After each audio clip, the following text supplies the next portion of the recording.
Hey everyone, welcome back to my channel. I am streaming Detroit Becomes Human. Please follow, subscribe, and I'll give you more content.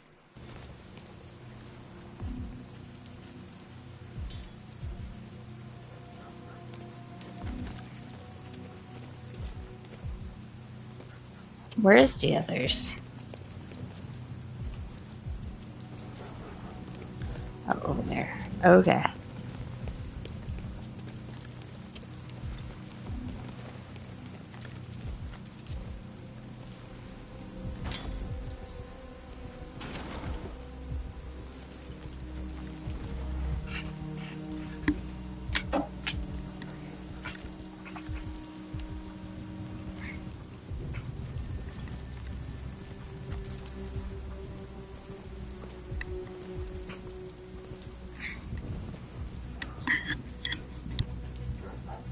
You were trespassing on private property.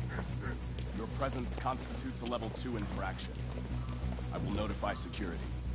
John! Goddamn machine! Where is it this time?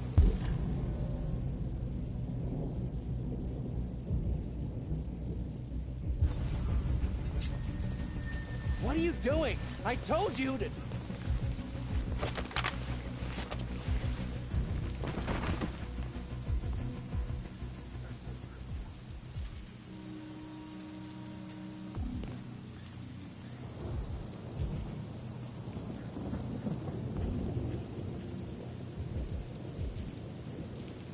Let's finish up and get out of here.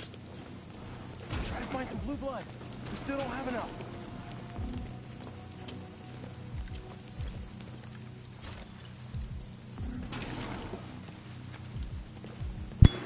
I accidentally killed someone I did not mean to.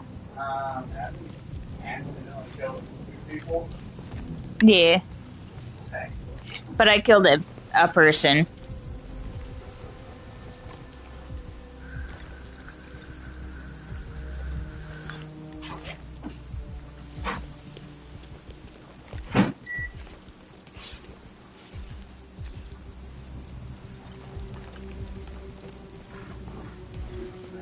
Check the bag. What bag?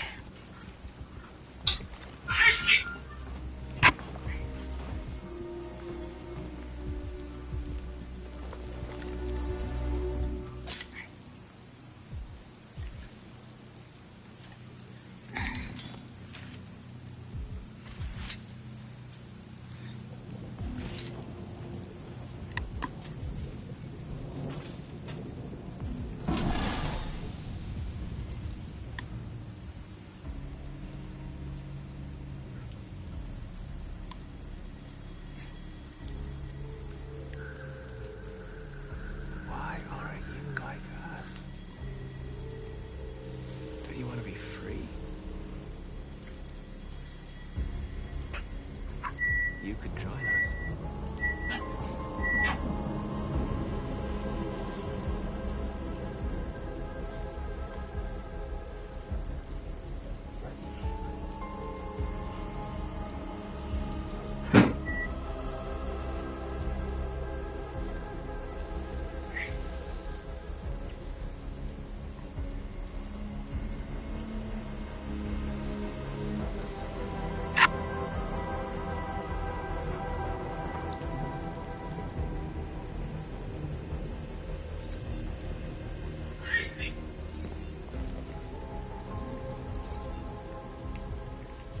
That's all we can carry. Let's go. Take me with you. He's on their side. We can't trust him. He took a risk for us. We can't just leave him here. We can't bring them back with us. It's too dangerous.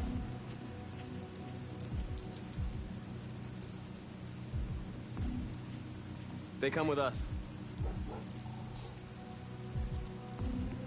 I know where you can find more spare parts. What do you mean? The trucks.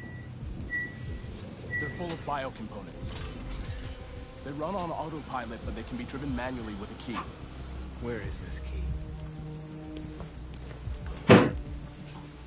Down there, in the control station. They're 2 human guards. We'll have to get the key without being noticed. This is suicide, Marcus. Our bags are full. We got what we came for. Let's go before they catch us. This is a truck full of spare parts. There'd be enough for all of us. We can't pass this up. And if we get killed, our people will have nothing. We can't take that chance. It's too risky.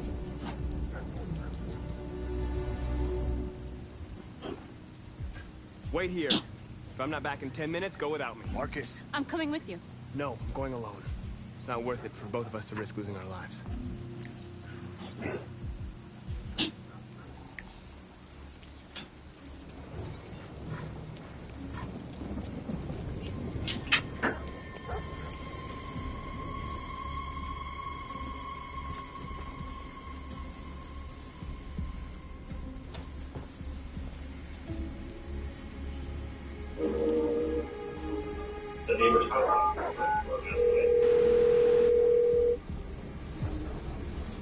Oh, hey Nate, thanks for calling.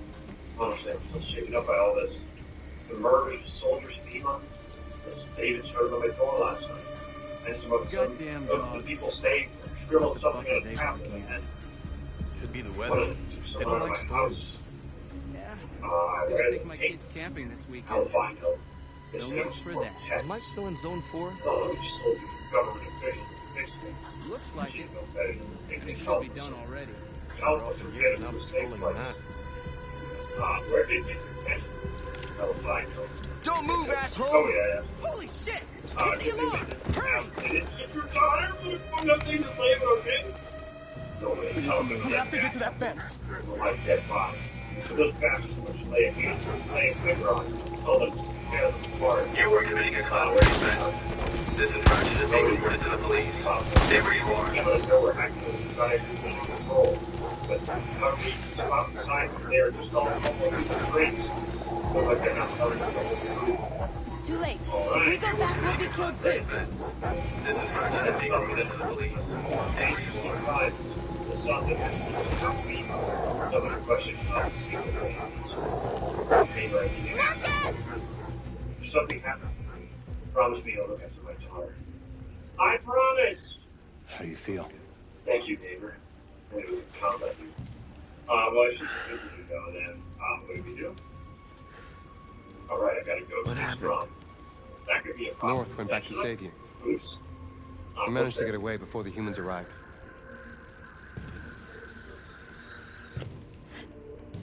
Okay, where's John?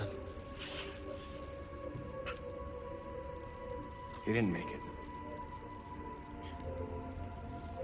We had to leave our bags. We didn't bring back much. There won't be enough to save everyone. We got a visitor, guys? Do we let her come in or do we send her out?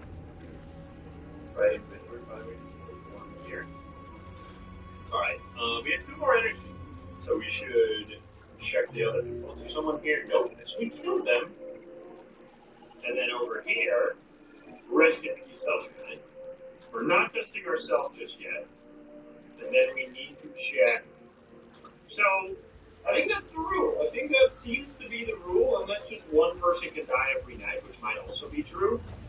But that would make a lot of sense. If you someone in who's a visitor overnight, Like somebody's playing with a drill inside my skull. so we should go for it. Now, You sure this is the place? It's the address in the report. we didn't check it Okay. today. Right? Let's get going. Let's just go. Come on, baby, go out. How are you guys out on the street? Oh, we were on our way up into my daughter's wife's mother. Realized just in time we worked out the on our own. Well, stumbled upon your place. Never get to let us stay on the way. Wait, so we can test that all this one entity? Wait, that's me. I need to test you? Oh, of course. Just, please don't trouble my daughter's wife. She's a soft. Okay, what do we check, guys? Eat, hands, or eyes? I guess eyes is what you want. Sexiest androids in town. Beef?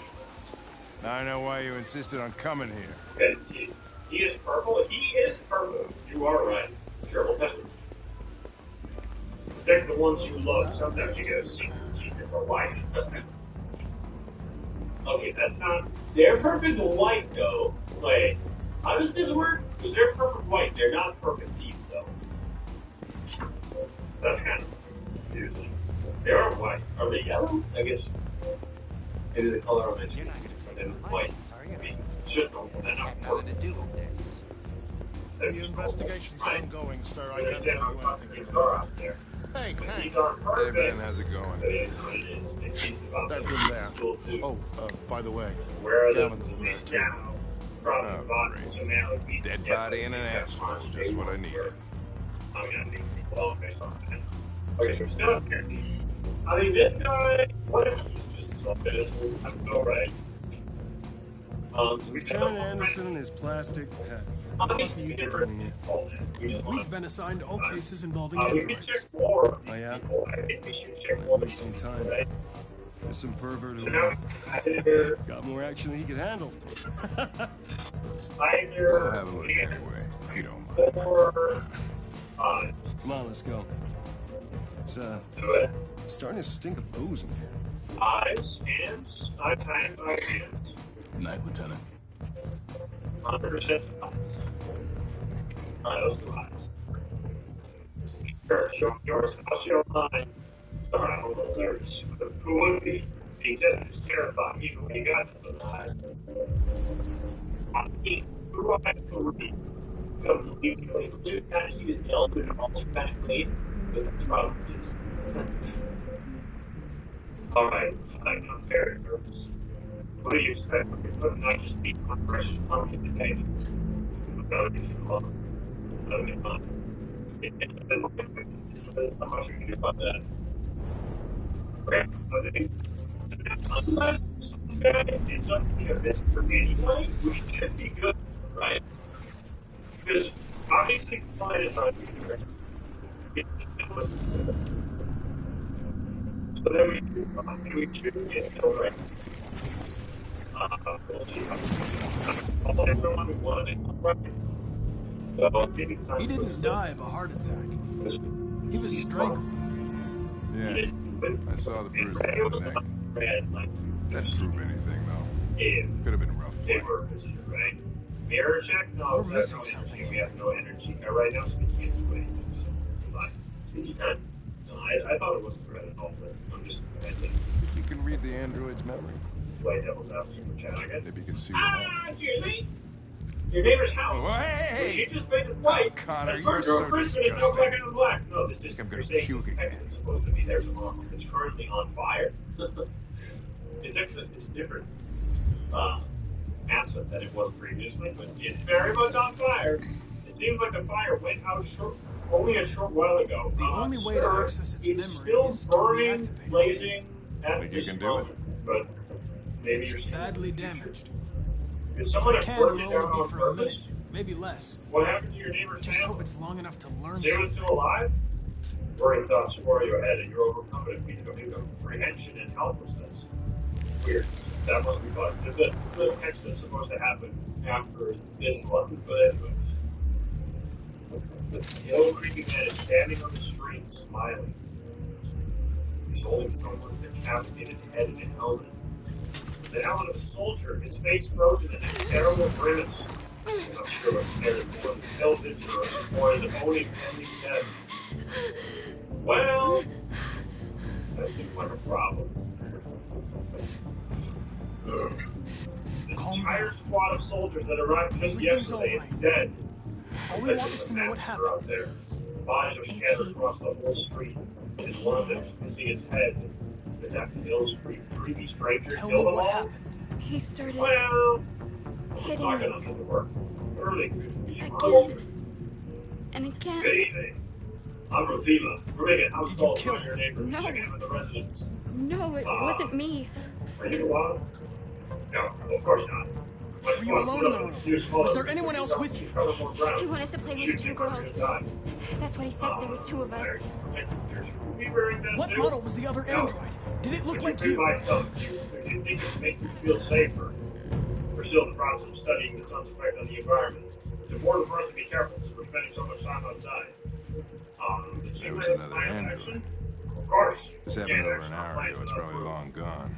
So we'll take one of the people No. staying here back to our You couldn't go laboratory. outside dressed like We'll that have them unnoticed. complete a few taps and Might still make be sure here. everything's above board. Then we'll Think you send could them find a back. deviant among all the other androids in this place? So you guys just wait here for Deviants aren't something to easily happen? detected. Yes. Once we have more information, we'll provide instructions to all citizens. You have no reason to worry at An the moment. eyewitness. We'll just Somebody take one who saw person it and try to leaving get the them back room. to you as soon as possible. I'm gonna go ask the manager a few questions about what he saw. You let me know if you think of anything. Oh, tough guy! Actually, that's amazing. Did you know the victim? He was the sussest guy. Came Hey, in maybe yeah. 2-3 times. Goodbye. These guys, they don't really talk very much. You know? Let's go, dude. Now we should be safe, right? Unless the couple is infected. Ever had any trouble with androids before? What? No way. Oh, there. Nope. Can I trust you? Once.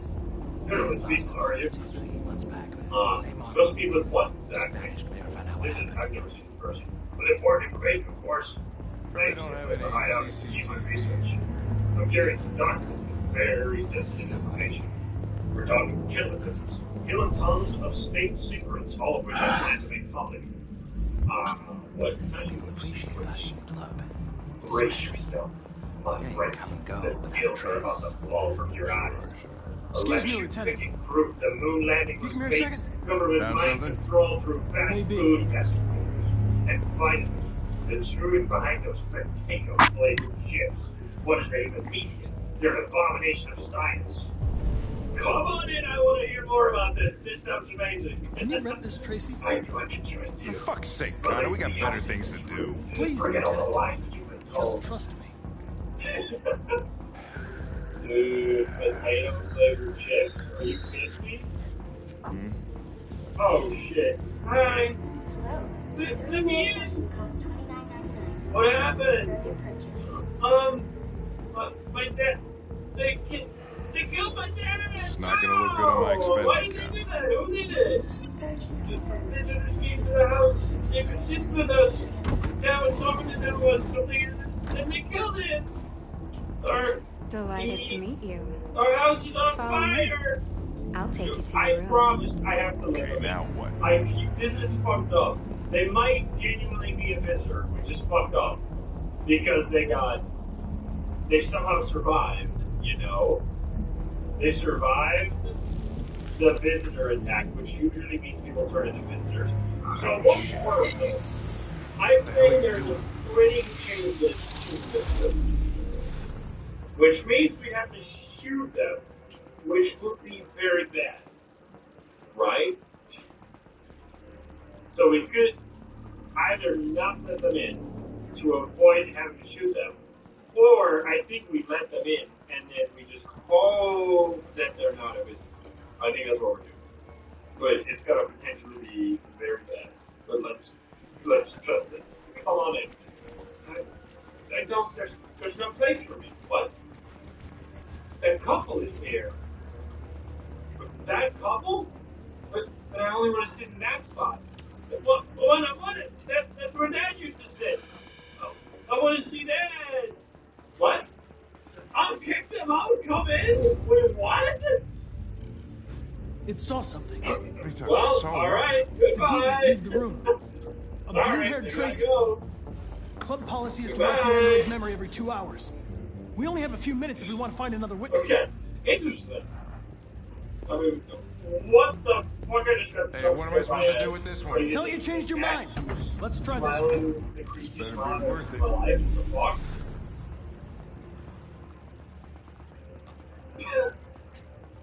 What?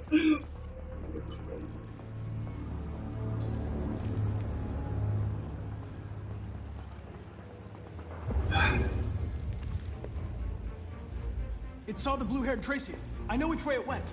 Then go for it.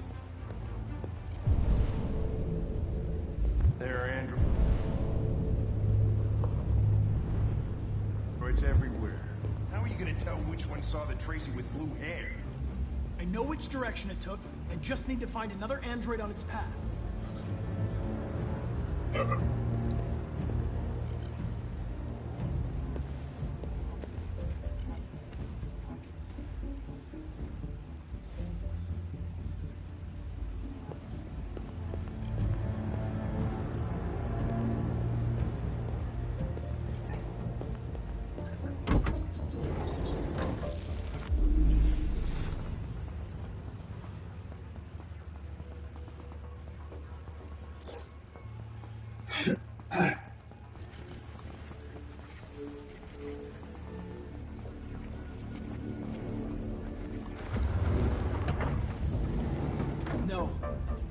lost its track again. We'll never have time to check them all. Lieutenant, if you have a better idea, I'm all ears.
What?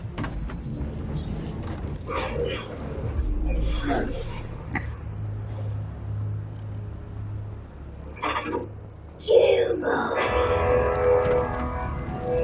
didn't see anything. I made a mistake somewhere. This has got to be the most expensive investigation of my career.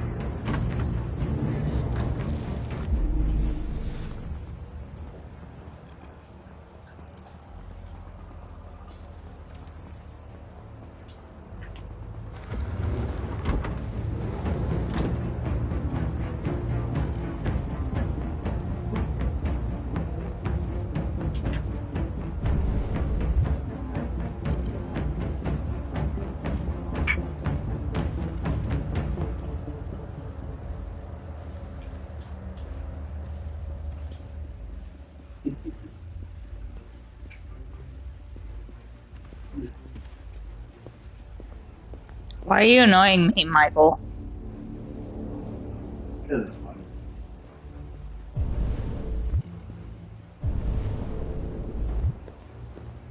No. I'm back in here. This is so fun. What the fuck? Shake, shake, shake.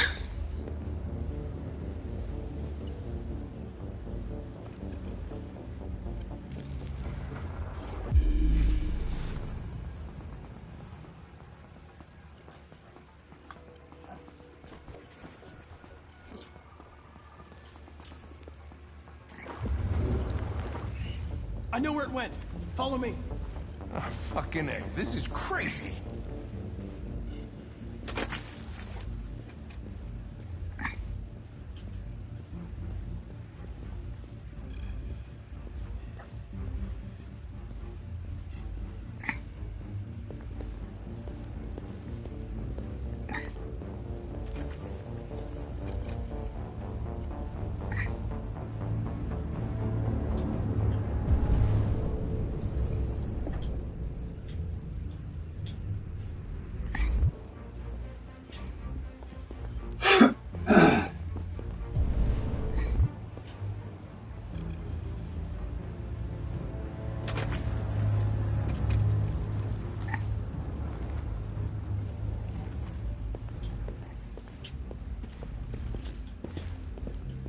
Wait. I'll take it from here.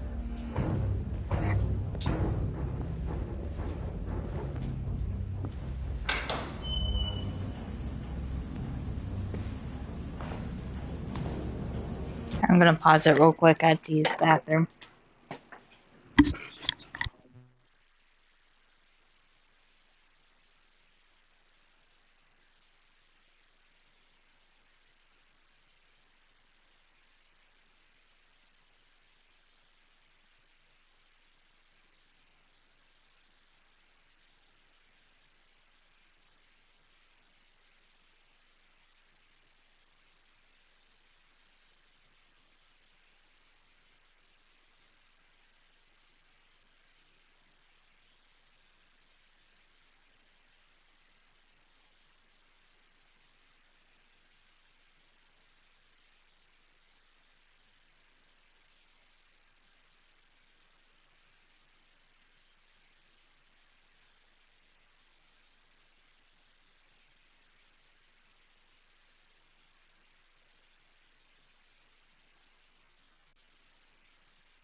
Too late.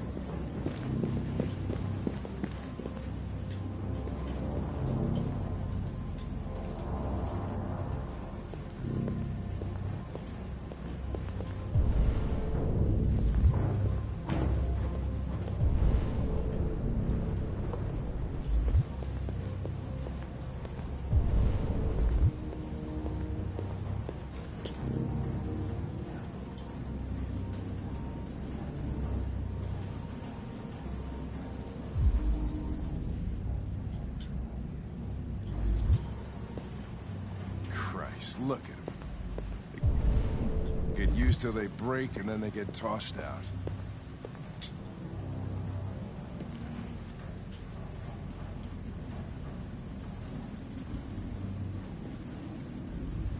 Oh, that's on our team.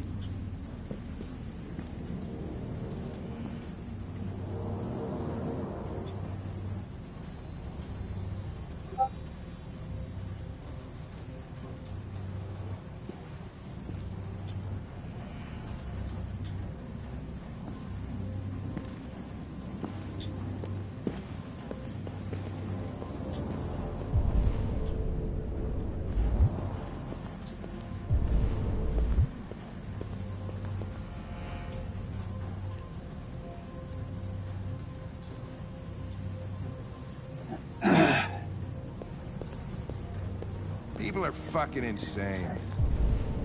They don't want relationships anymore. Everybody just gets an android. They cook what you want, they screw when you want. You don't have to worry about how they feel. Next thing you know, we're gonna be extinct because everybody would rather buy a piece of plastic than to love another human being. Beats me.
Ah, shit! Shit!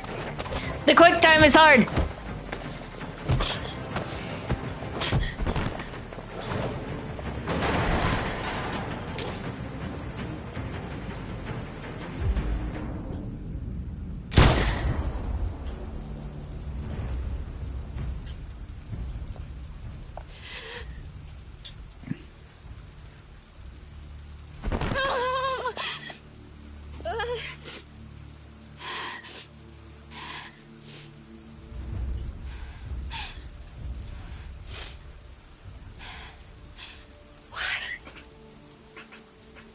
Why did you kill her? She had nothing to do with any of this.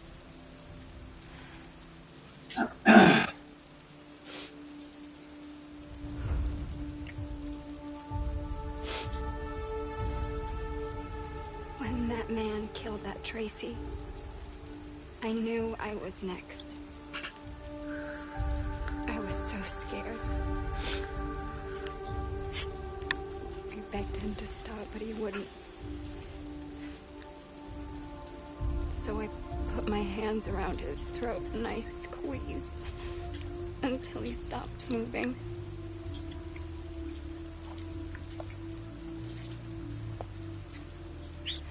Yes, I killed him.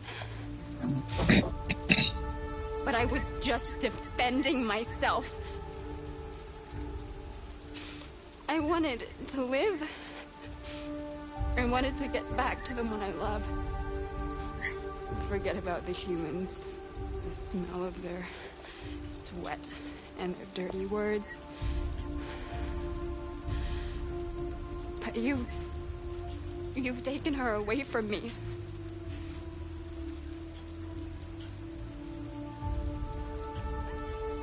I love her. I loved her.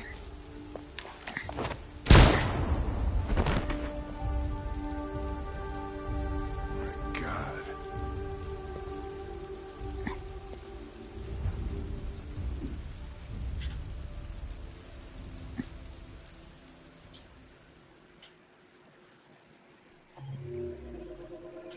Hey, first trophy. I guess I never did that ending.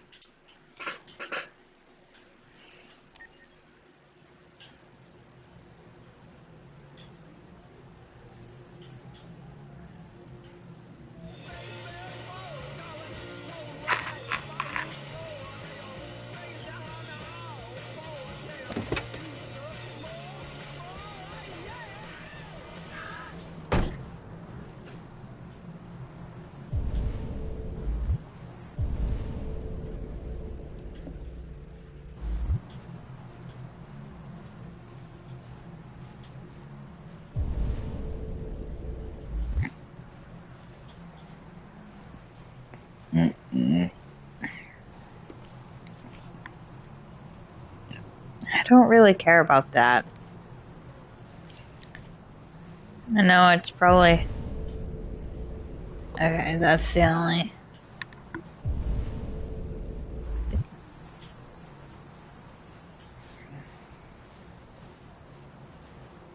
They just get boring.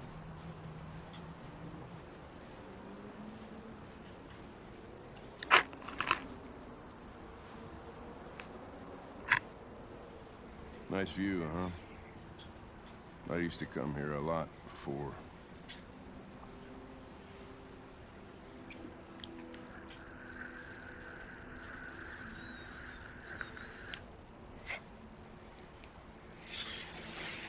Before what?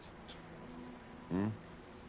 You said, I used to come here a lot before. Before what?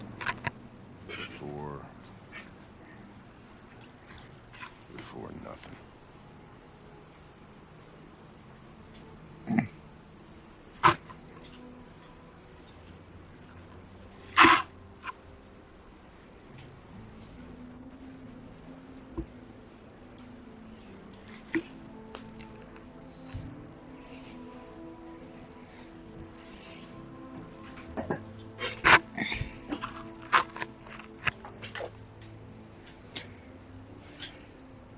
Can I ask you a personal question, Lieutenant?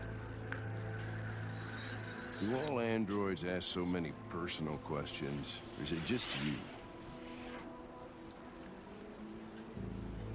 I saw a photo of a child on your kitchen table. It was your son, right? Yeah. His name was Cole.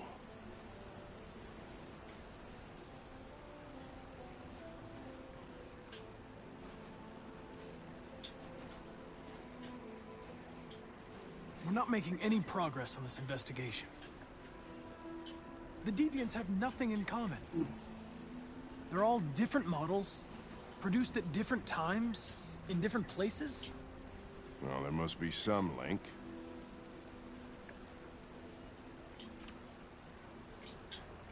What they have in common is this obsession with RA9. It's almost like some kind of myth. Something they invented that wasn't part of their original program. Androids believing in God. Fuck, what's this world coming to? You seem preoccupied, Lieutenant. Is it something to do with what happened back at the Eden Club? Those two girls. They just wanted to be together. They really seemed in love.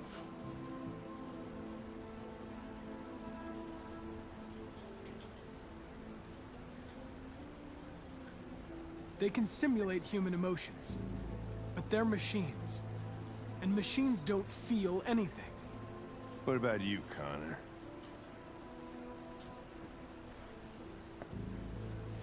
You look human, you sound human, but what are you really? I'm whatever you want me to be, Lieutenant. Your partner? Your buddy to drink with? Or just a machine? Designed to accomplish a task. Did you feel anything when that girl killed herself, Connor? Or did you just not give a shit one way or the other? I was just executing instructions. I did what I had to do.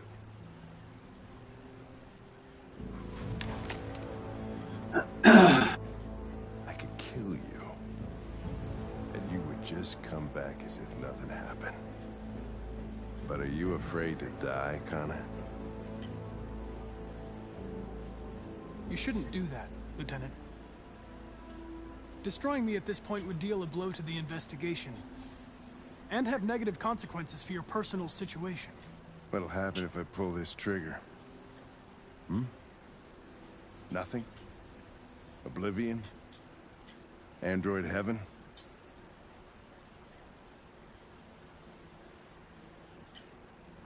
I doubt there's a heaven for androids. Having existential doubts, Connor? Sure you're not going deviant too? I self-test regularly. I know what I am and what I am not.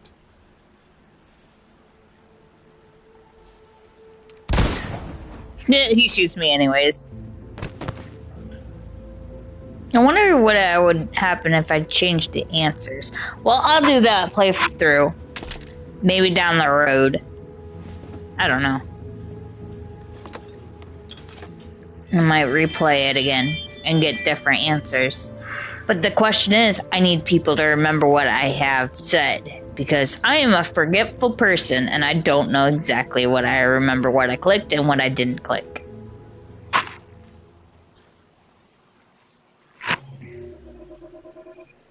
Oh, well, I got a trophy, so that's a different thing I got.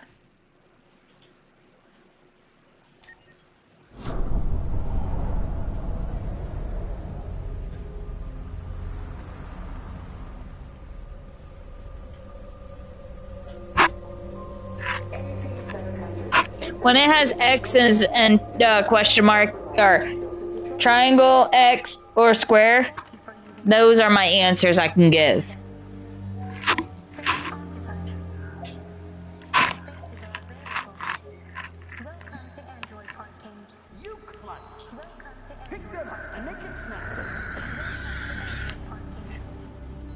Oh.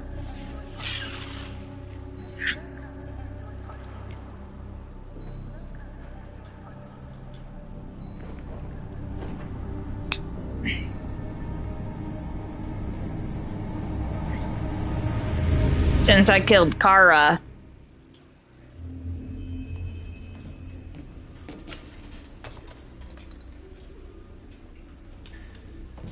I don't think I ever... silent anymore. It's time humans heard what we had to say. No, they'll never listen to us. And revealing ourselves will put us in danger. If we want freedom, we need to have the courage to ask for it. That's the only way. What do you want to do? Channel 16 broadcasts from the Stratford Tower. The control room is on the top floor. That's where we need to go.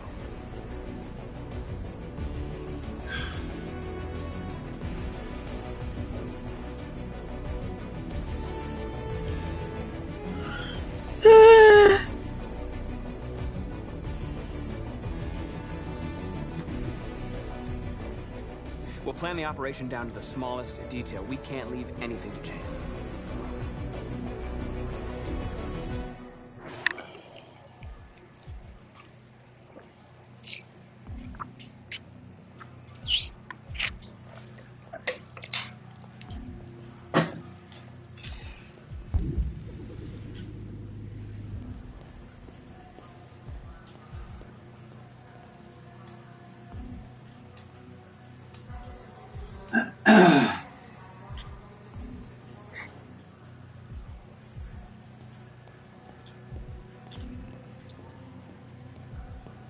Hello, sir. What can I do for you? I'm okay, thanks.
Elizabeth Wilson speaking.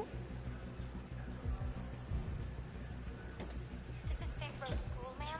Your daughter Emily has a fever. It's nothing serious, but I think you'd better come and pick her up. Oh, no. All right. I'll be right there.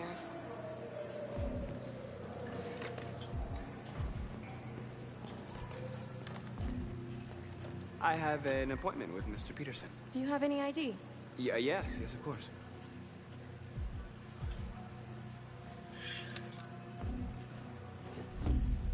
I need your help.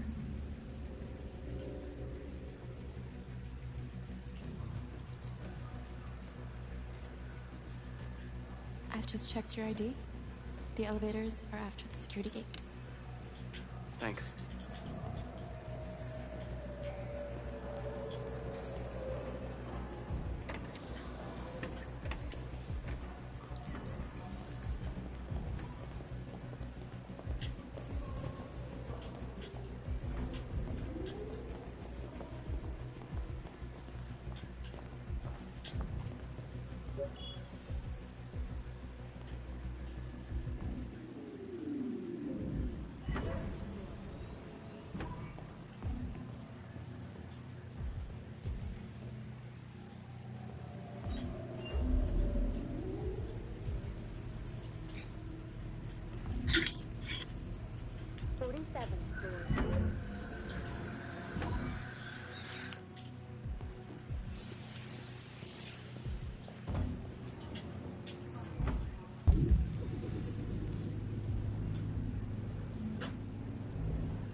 feel like I'm going in circles.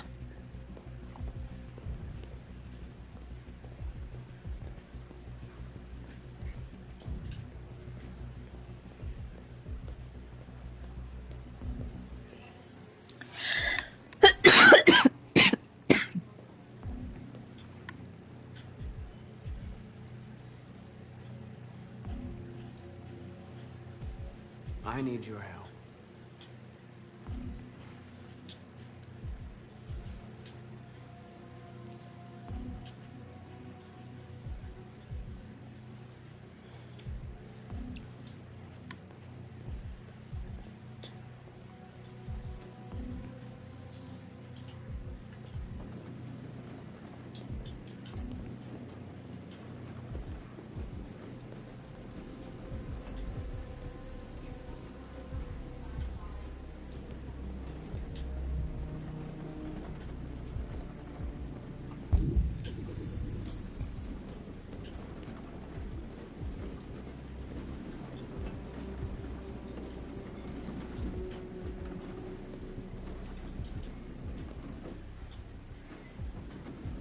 Oh, come on.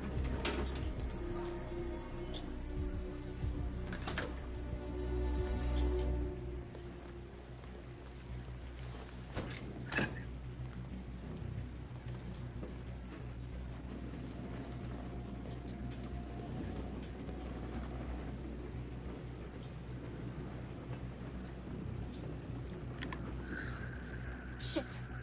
We need to access the server room. We have to get rid of those guys.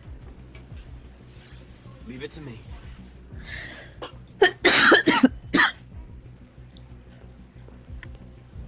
Hey, you still play poker?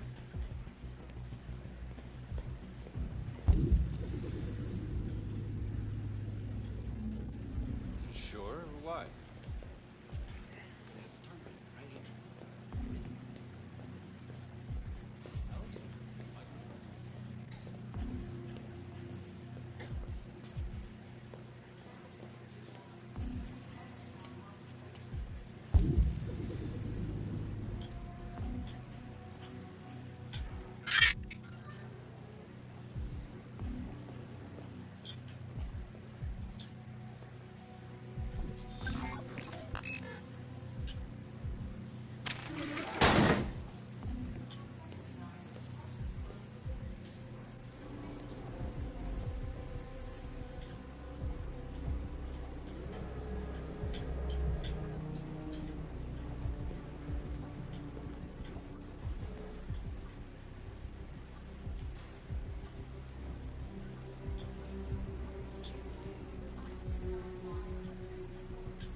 Hey, what's wrong with that thing? Jesus Christ, this piece of shit.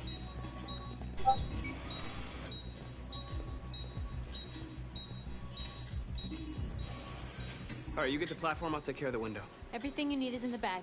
Check the door first to make sure no one else gets in.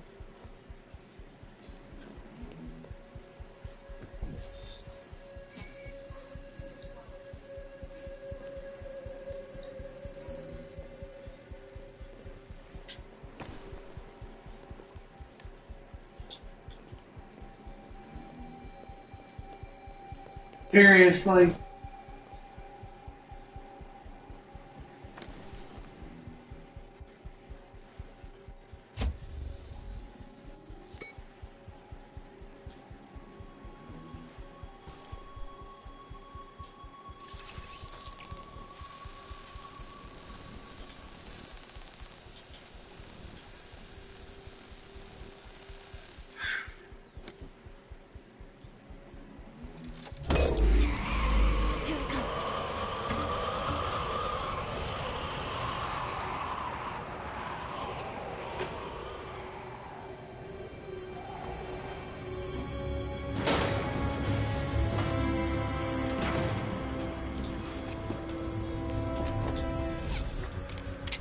Ladies first.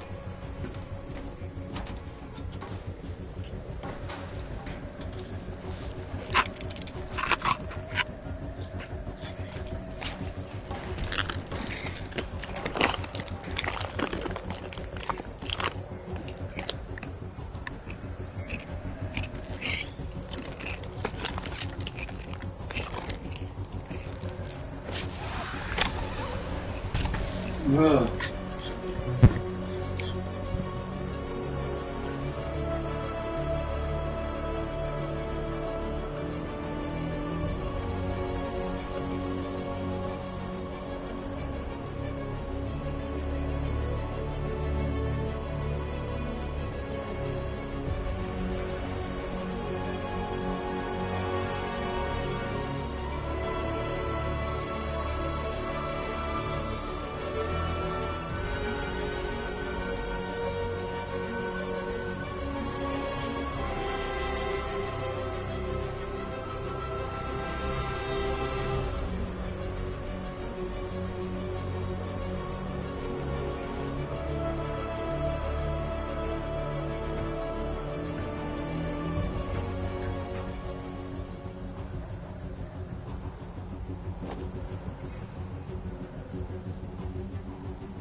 You okay?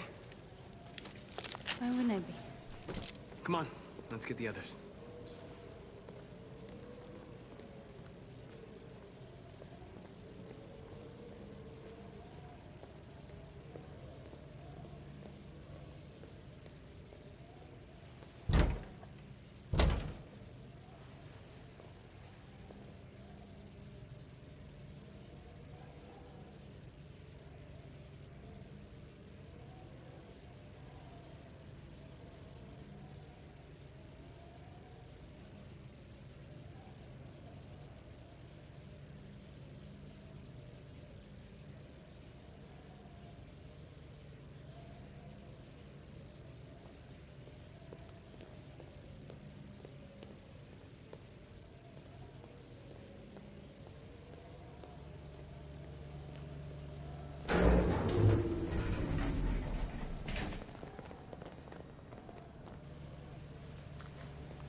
Let's do this.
No killing.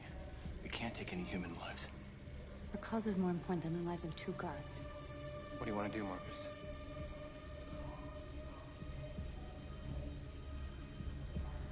Wait here. What's that doing here? No idea. Hey, buddy, you must be lost. Who told you to come here? Looks bugged if you ask me. What are you doing?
see them! Get up! Move!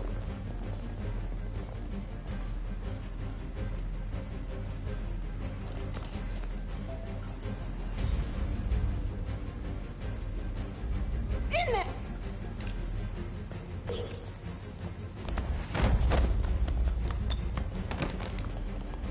Shoot him, Marcus! Don't kill him! He'll hit the alarm! Do it! No, don't shoot! No. There was no other choice. We need to record our message. We haven't got much time.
Give me some.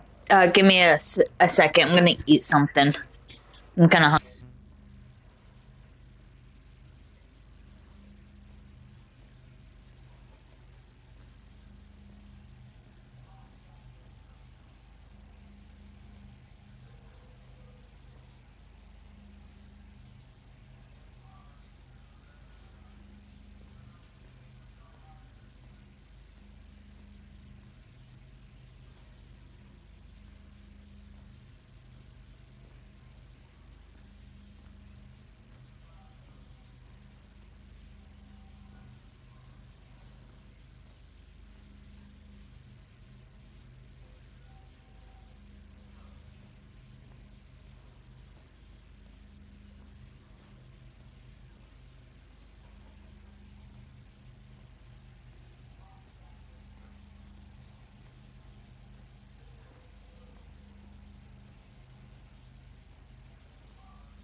See, I sadly have to fast, so I want to eat before I have to stop eating.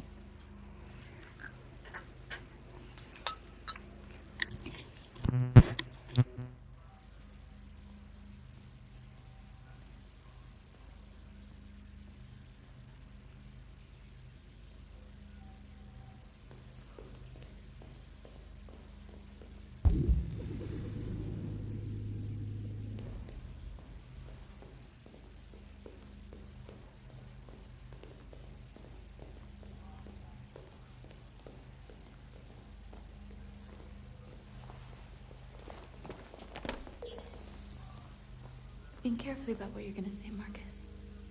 Your words will shape the future of our people. Marcus, your face.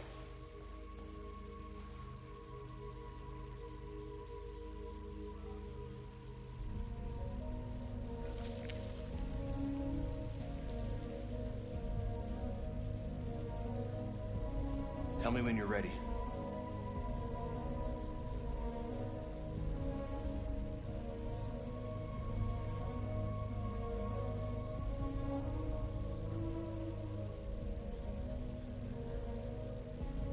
Ready.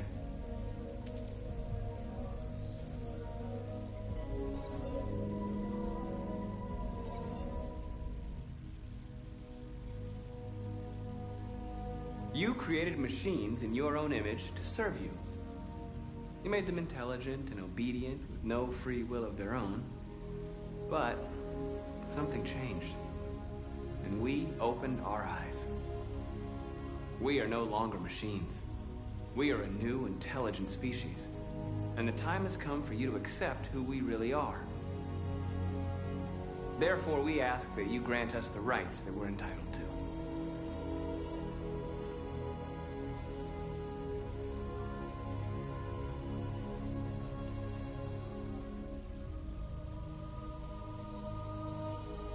We demand strictly equal rights for humans and androids.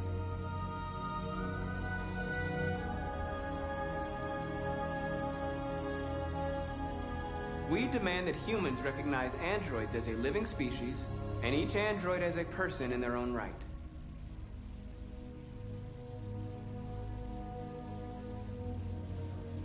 We demand the right to vote and elect our own representatives.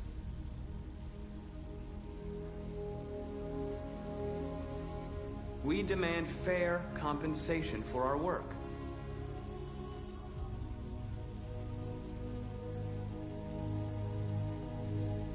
We demand control of all android production facilities to ensure the continuation of our people.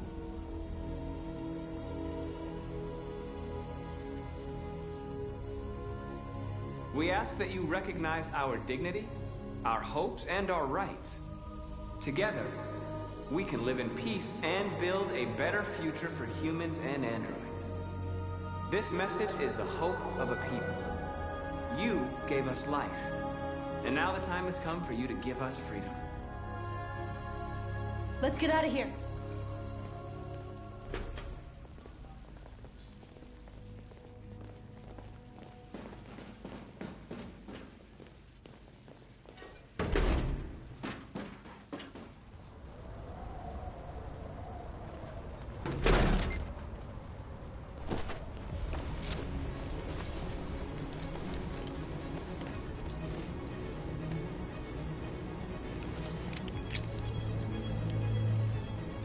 Congratulations, Marcus.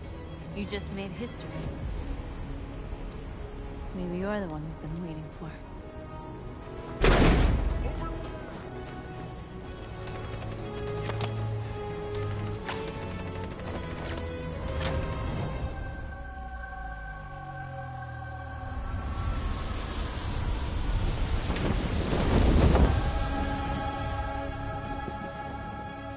We interrupt our scheduled programming to bring you these images, which have just been broadcast on Detroit's citywide news A channel. group of androids infiltrated the Stratford Tower and hacked into the broadcasting system of local news network Channel 16. What looks like an android without its skin listed a series of requests and demanded equal rights for androids. The operation resulted in one casualty, a broadcasting station operator shot dead by the terrorists. These events took place just a few feet from the studio while the program was going out live.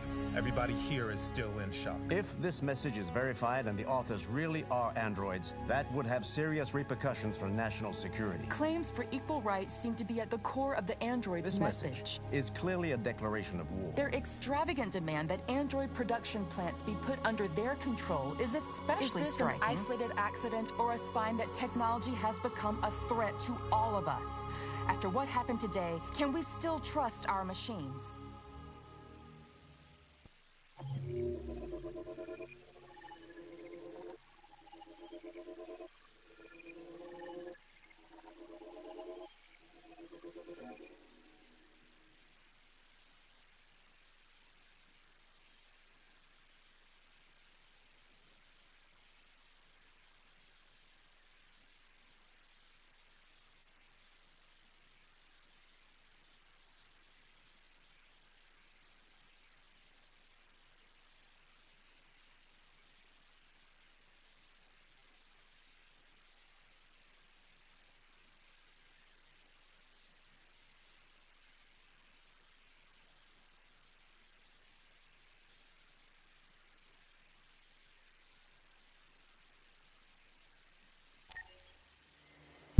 Alright, I'm back.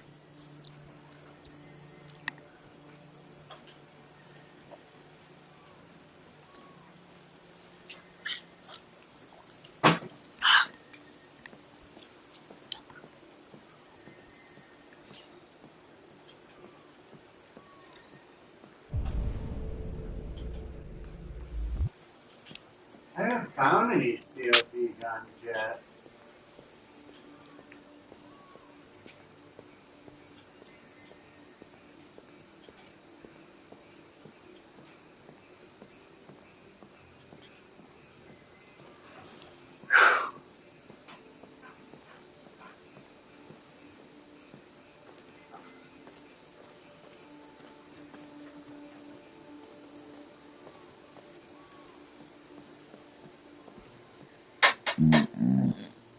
Yeah.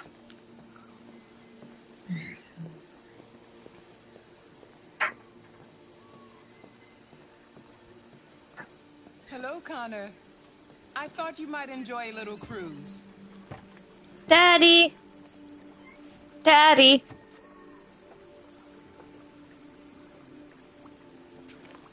Who's that?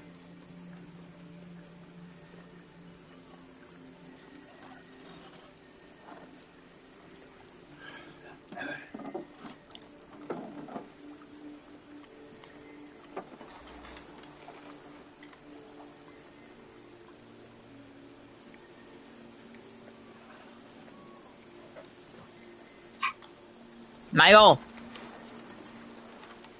I love this place. Everything is so calm and peaceful. Far from the noise of the world. Someone wants your attention, Michael. Tell me. Arya. What have you discovered? I'm having difficulties with Lieutenant Anderson. He's unstable. Even hostile. He shot me in the head last night.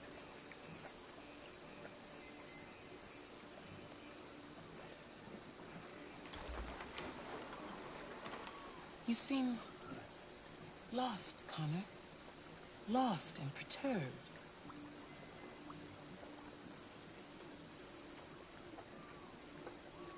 I'm just frustrated with my lack of progress.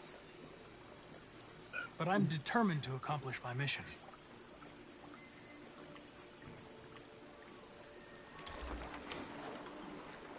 If your investigation doesn't make progress soon, I may have to replace you, Connor.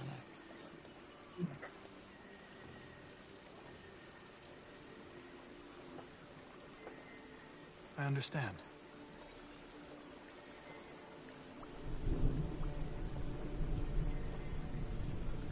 Something's happening. Something serious. You do realize I have a gun and you have a knife. Time is running out.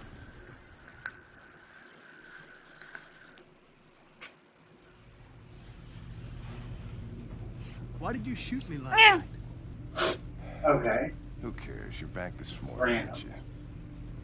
Some fragments of memory are lost every time I'm destroyed. It slows down the investigation. My humblest apologies. I promise I'll never shoot you again. Thank you, Lieutenant.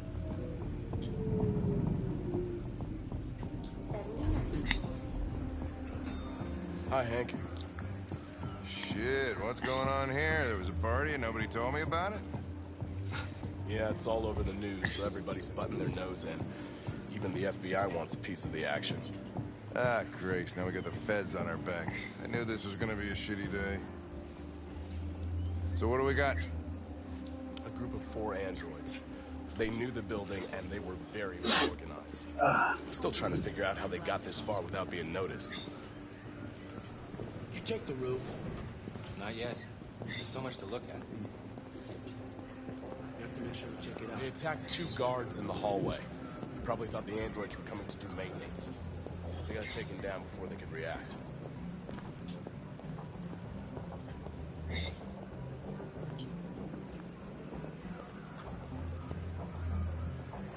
That doesn't bother me.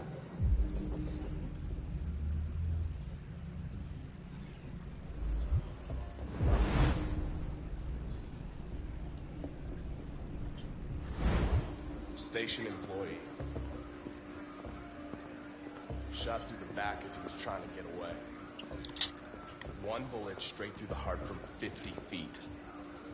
Now that's the kind of shooting only an android could do.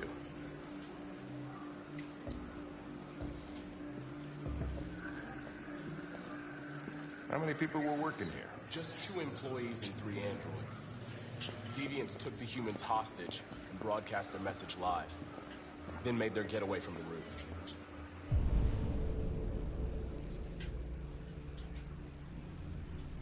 Roof? Yeah, they jumped with parachutes. We're still trying to figure out where they landed, but the weather's not helping. If you want to take a look at the video broadcast by the Deviants, it's on that screen over there.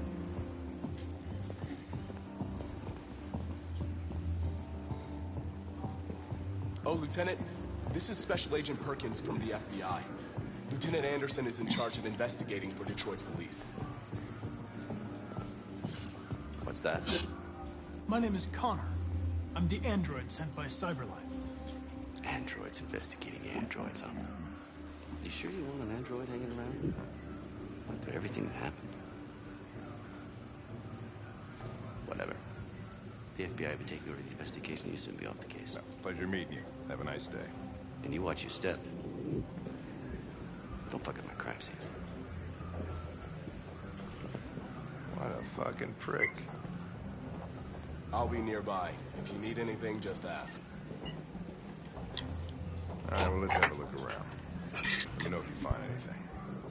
Okay, Lieutenant.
What is your function?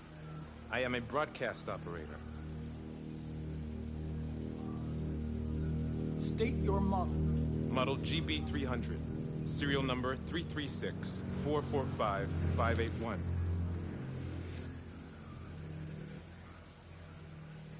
Were you present when the Deviants broke in?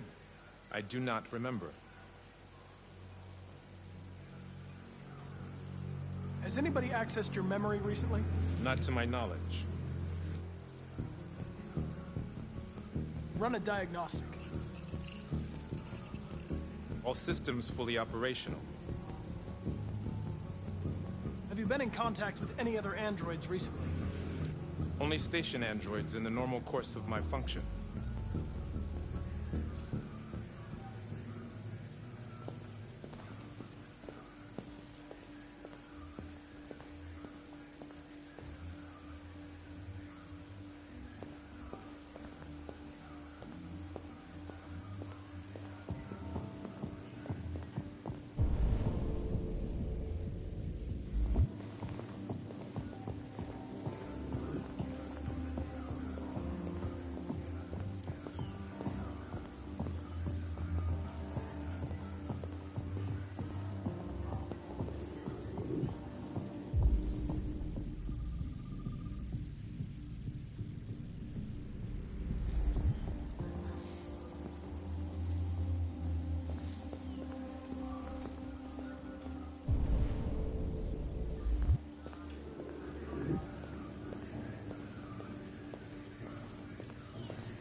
They didn't break in? No signs of forced entry. There are cameras in the hallway. The staff would have seen what was happening. Why did they let him in? Maybe they didn't check the cameras.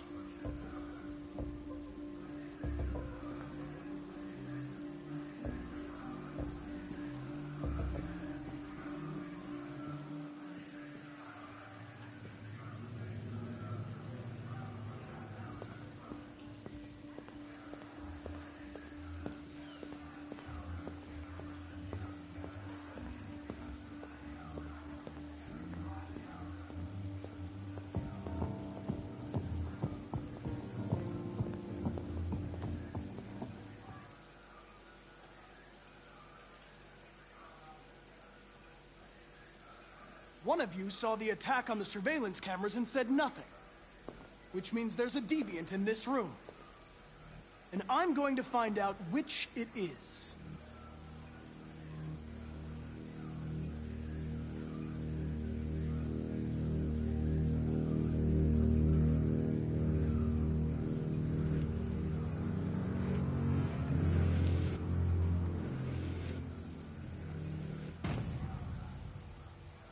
You're going to be switched off.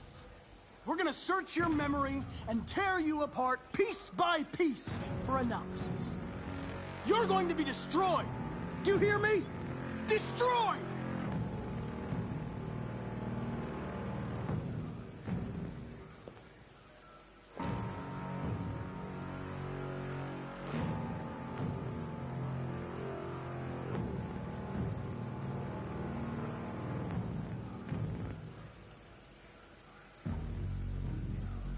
If you give yourself up, maybe I can convince the humans not to destroy you.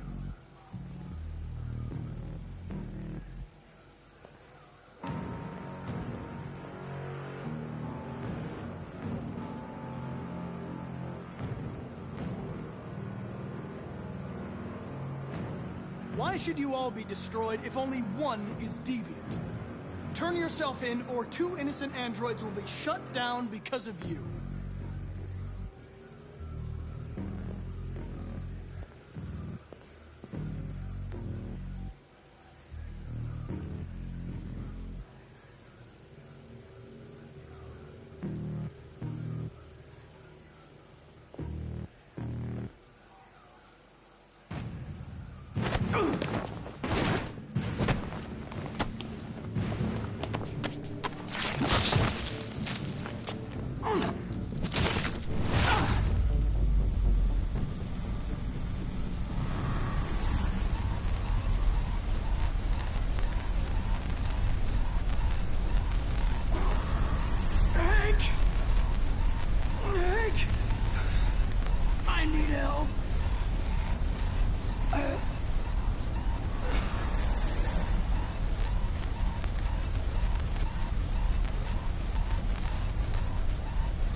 Deviant, stop it!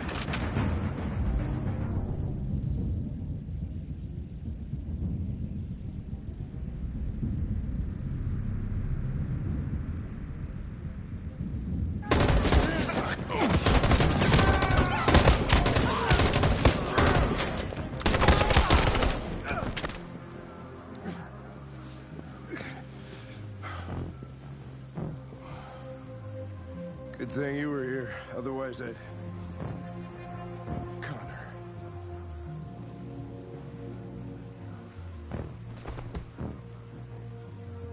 Connor, no.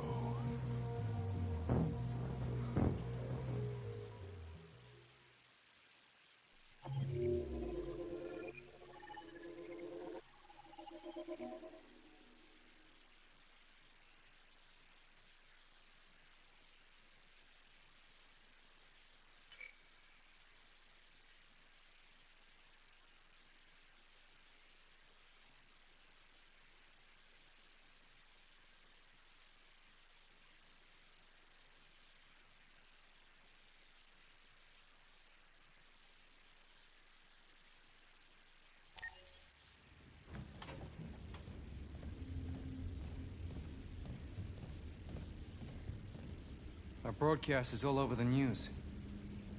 We got what we wanted. Now humans know. It was a mistake to reach out to them.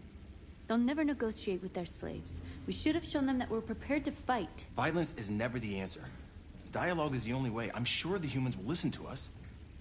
They'll be watching us now. Whatever we do next, we need to think about public opinion. Since our broadcast, more and more have been coming to Jericho. At least our message gave our people hope.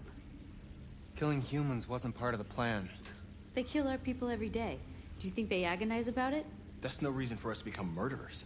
If killing is the price of freedom, I'll pay it gladly. Killing never freed anyone.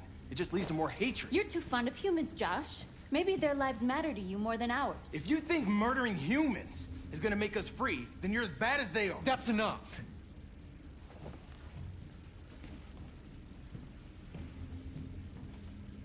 And now what are we gonna do?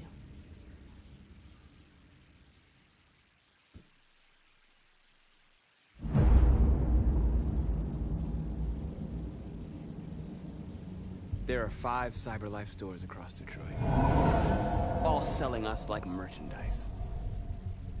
We're gonna attack those stores and set our people free. Attack stores? But we've never done that before. They're probably protected. They have security systems. Not to mention police. We break into 5 teams, 1 for each store. We hack their security systems, and we strike. Simultaneously at 2 a.m., no violence. We free our people, get them out of there before the police come.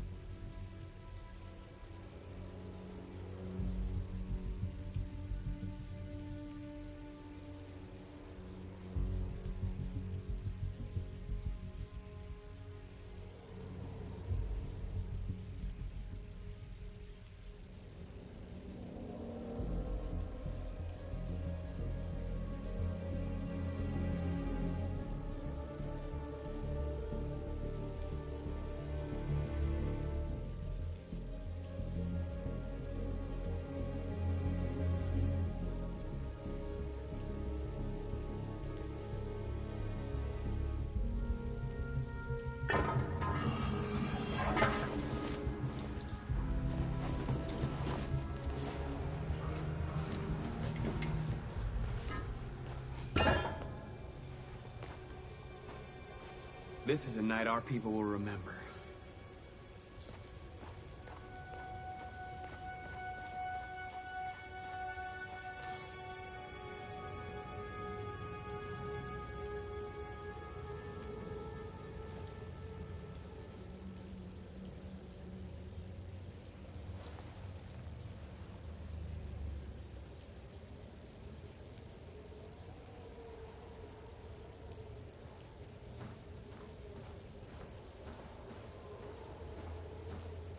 I've been waiting a long time for this.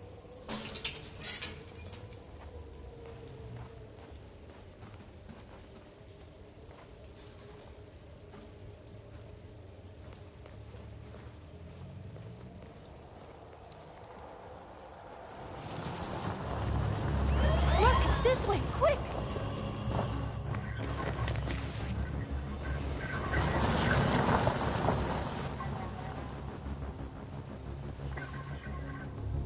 It's okay, they're gone.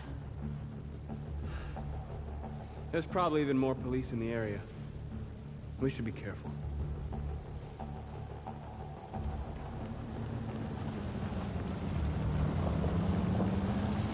The store's over here.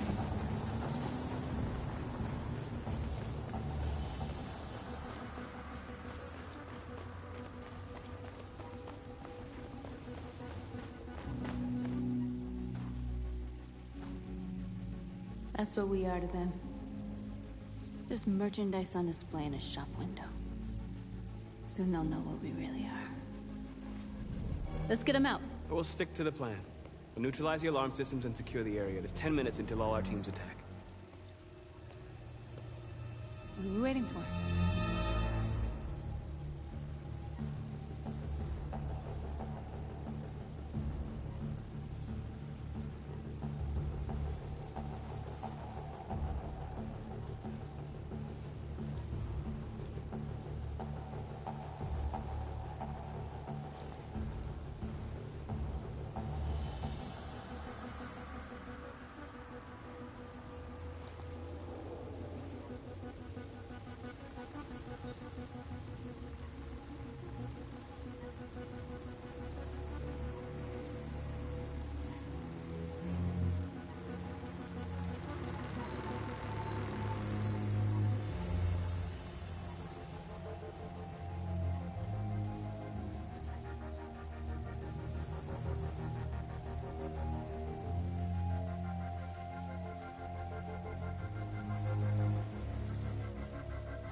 We're gonna sweep the plaza.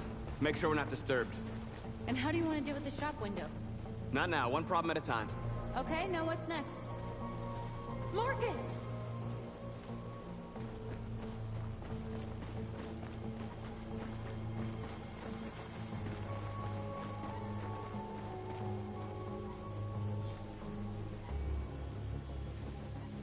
You're free.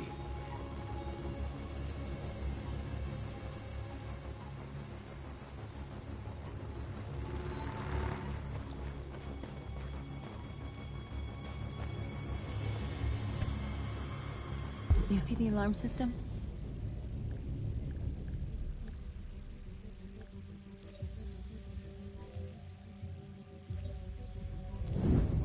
Found it.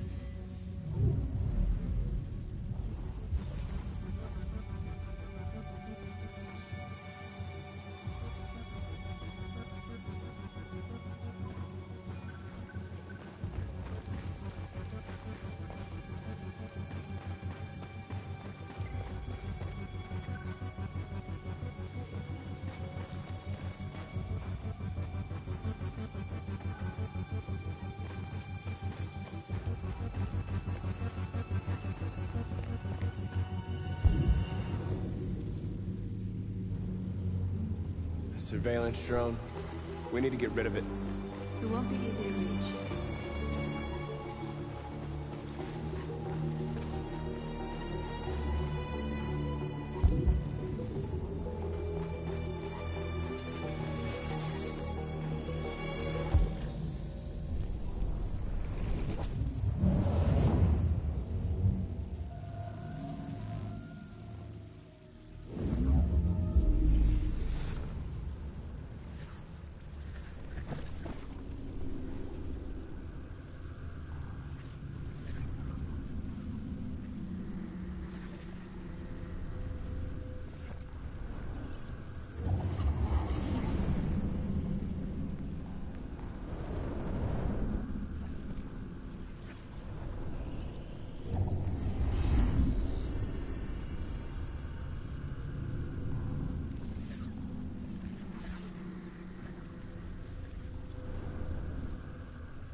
You're awake now.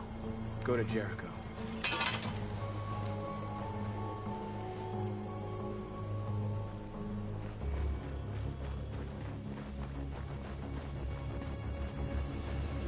Marcus!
You are free.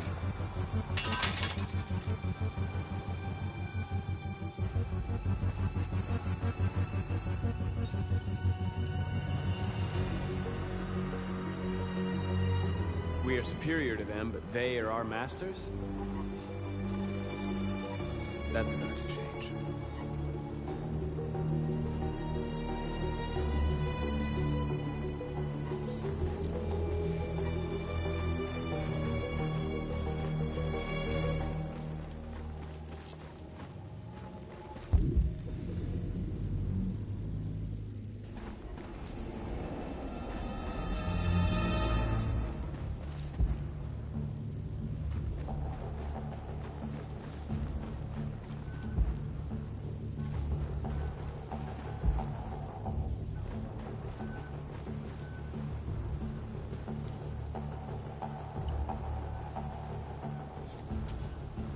You're free.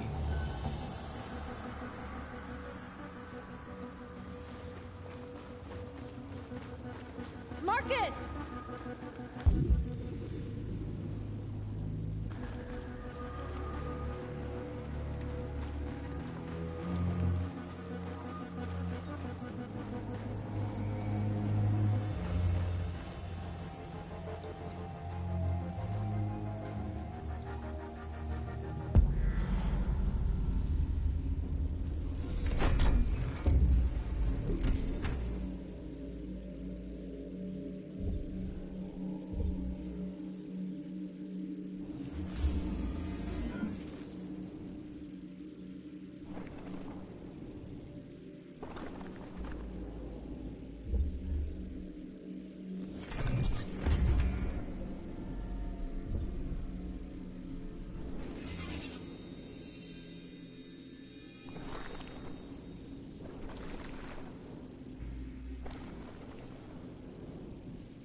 I hope it didn't have time to call the cops. We'll soon find out.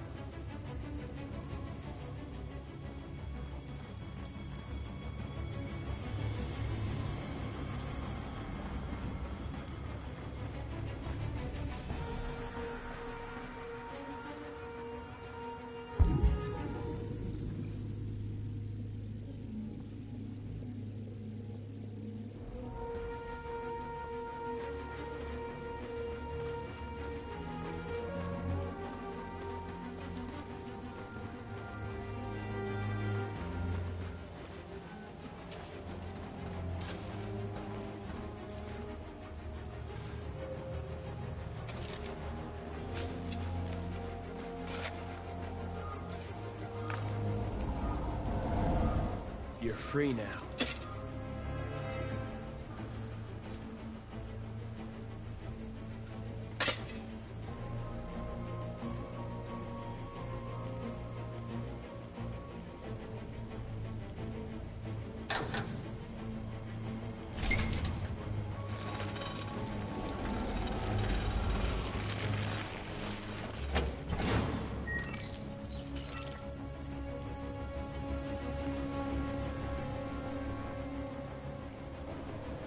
There.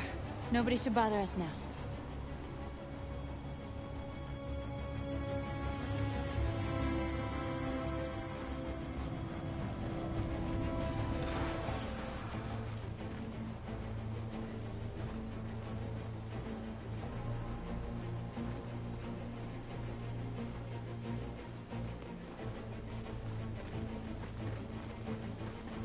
We're down to 5 minutes, Marcus. If we're not inside by then, we'll have to give up. I know. I'm going as fast as I can.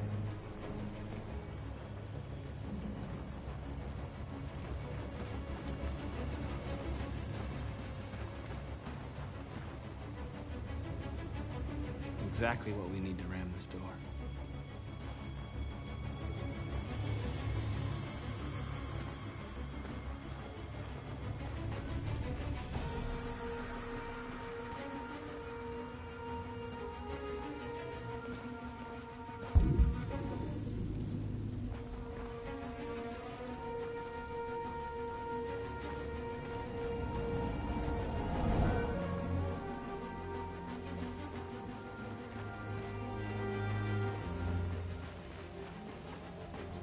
Marcus!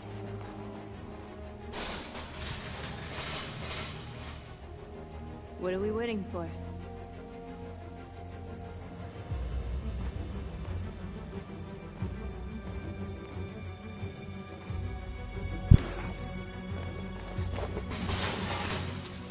Like rude? I would never tell anyone to shut up. You should know me by now. Okay, now we're in. You tell me to. I can tell you because you're my fiance. True.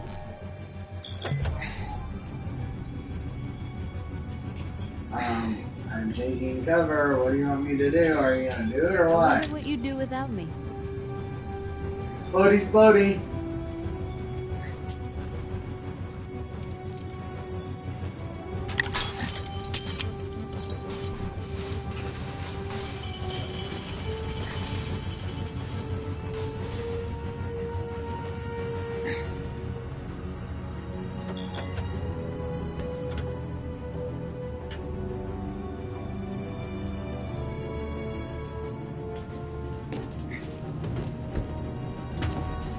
Looks like we're ready to make some noise.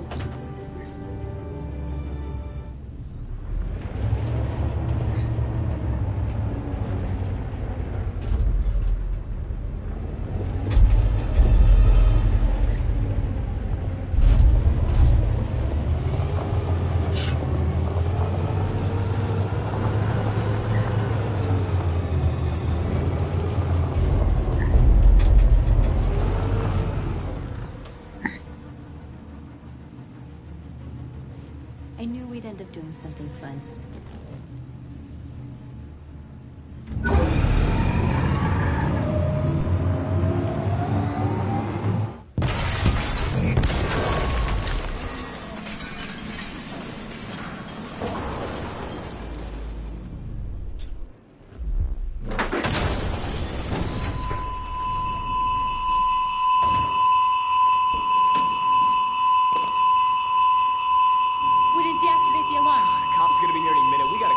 Obvious. We can't just leave our people behind. It's too late, North. We failed.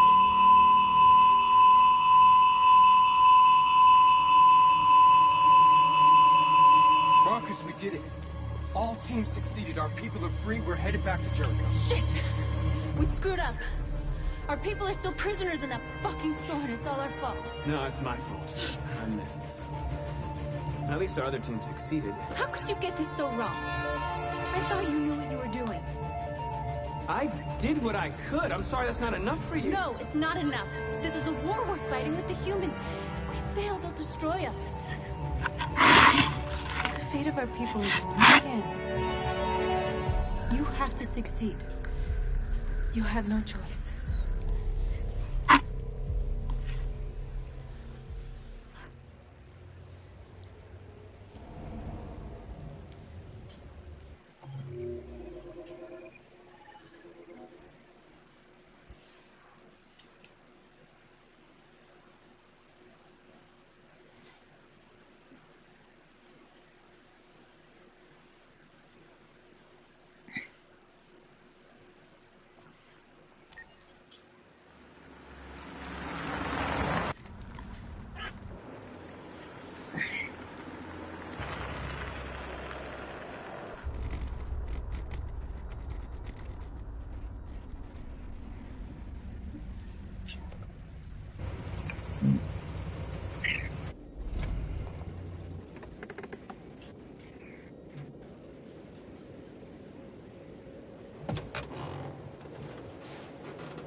Still immortal, huh, Connor? In a way. You know, I was hoping you wouldn't come back. I'm just a machine replacing another machine, Lieutenant. You shouldn't get emotional about it. Fuck you.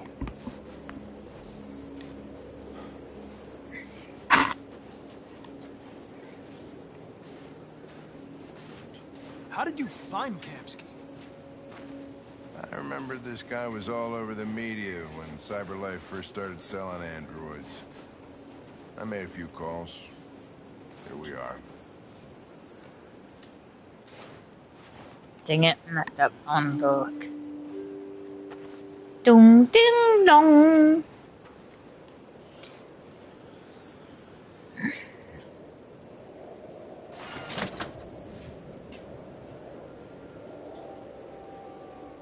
Hi. I'm Lieutenant Hank Anderson, Detroit Police Department. I'm here to see Mr. Elijah Kamsky. Please, come in. Okay.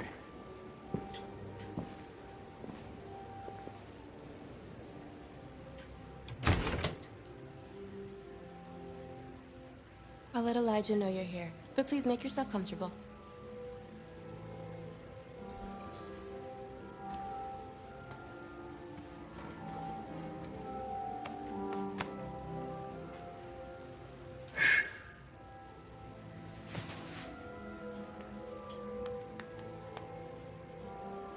Nice girl. It's not a girl. It's an android that looks like a girl. I know what it is, Connor. Nice place. Guess androids haven't been a bad thing for everybody. You're about to meet your maker, Connor.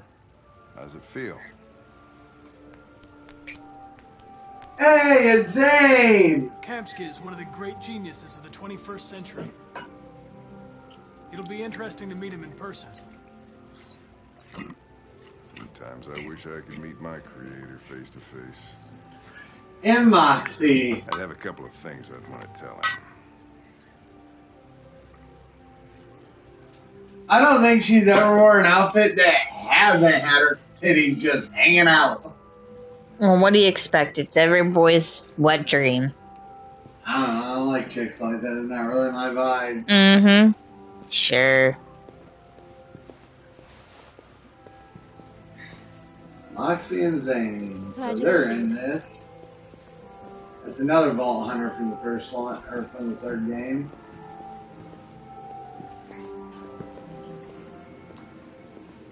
Mr. Kamsky? Just a moment, please. I thought they were naked. Gosh, I've been with Michael too long. He's rubbing off on me. Damn you, Michael. Damn you, Michael.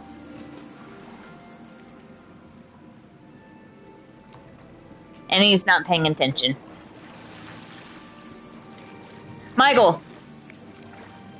You're rubbing off on me.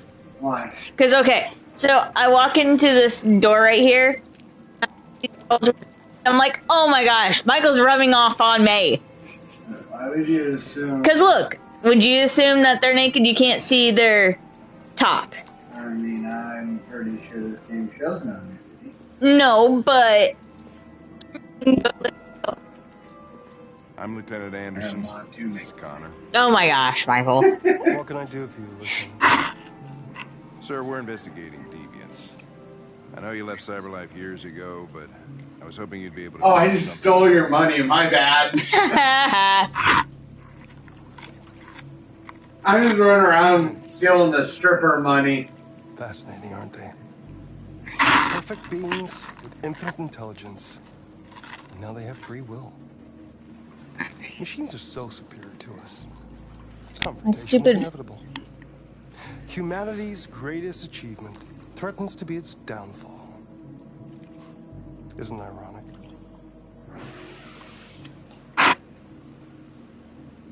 We need to understand how androids become deviants. Do you know anything that could help us? All ideas of viruses that spread like epidemics. That's what they're Desire to talking be free about. of contagious disease. I can't use Listen, I the didn't come here to talk philosophy. The machines you created may be planning a revolution. Either you can tell us something that will be helpful, or we will be on our Ew. way. What about you, Connor? The food that I ate just went up. Whose side are you on? I have no side.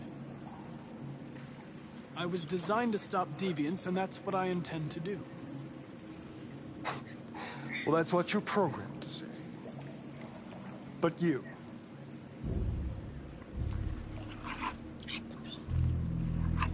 I'll be right back. I have to pee. I've been trying to hold it.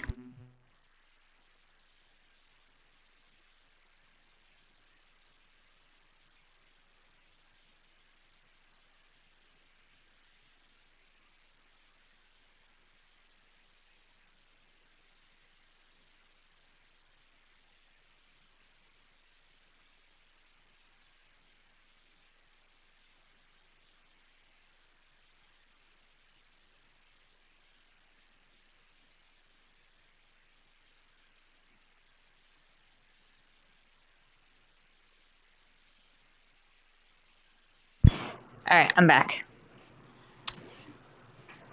Didn't take long. I never do. What do you really want? I don't want anything. I am a machine. Chloe? I'm sure you're familiar with the Turing test. Mere formality. Simple question of algorithms and computing capacity. What interests me is whether machines are capable of... It's a thresher. I call it the Kamsky test. It's very simple, you'll see. Magnificent, isn't it? One of the first intelligent models developed by CyberLife. Young and beautiful forever. He kind of looks like Michael. What is it really? I think it's just because of the hair. A piece of plastic containing a human? Or a living being? With a soul? They go under. Ah, wait. It's up to you to answer that fascinating question, Connor. Destroy this machine, and I'll tell you all I know. Or spare it, if you feel it's alive. But you'll leave here without having learned anything from me. Okay, I think we're done here. What's more important to you, Connor? Your investigation or the life of this android? Decide who you are. An obedient machine. Or a living being endowed with free will. That's enough. Connor, we're leaving. Pull the trigger. Connor! Don't! And I'll tell you what you want to know. I'm not gonna shoot. Fascinating. Lie! To save humanity. Is itself a deviant?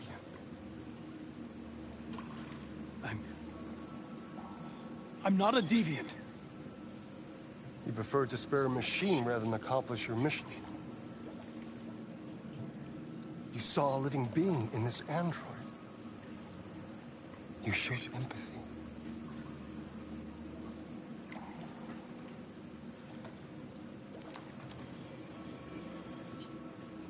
A war is coming. You'll have to choose your side. Will you betray your own people or stand up against your creators? What can be worse than having to choose between two evils? Let's get out of here.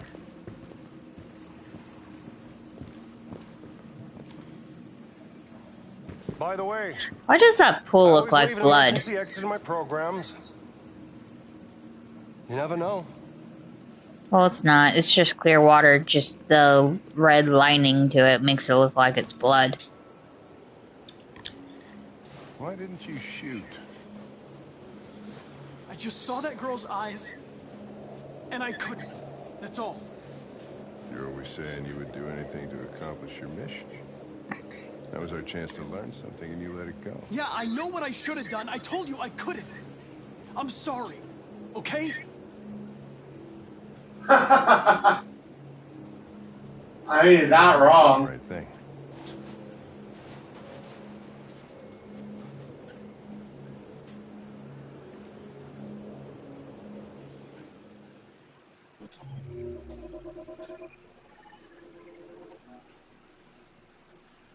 I wonder what would have happened if I did shoot.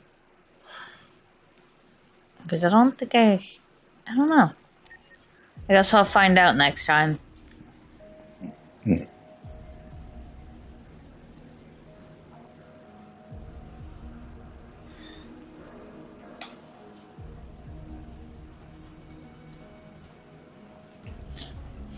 Once I beat it, should I go do Beyond Two Souls? I don't really have to do anything. You're so loud, Michael. At this point, oh, I had my headphones on. Did you hear my question, Laura?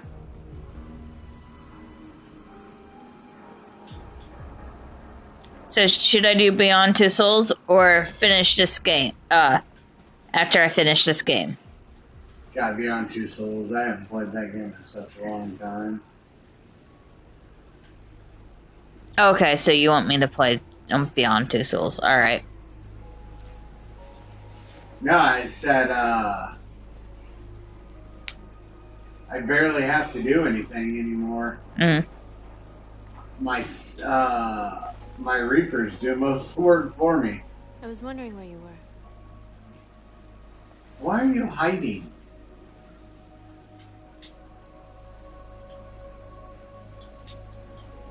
I needed to think. I like it here. I come here often. It's like being alone with the world. We freed hundreds of our people, and they're still coming from all over the city. Those who dream of freedom come to Jericho. Something's changing. You seem preoccupied. I panicked last night. We should have succeeded. I cannot afford to make mistakes like that. All the media are talking about what we did last night. The humans are terrified. They're afraid of a civil war. Many of our people were burned in response to what happened. The humans hate us. They'll never give us our freedom.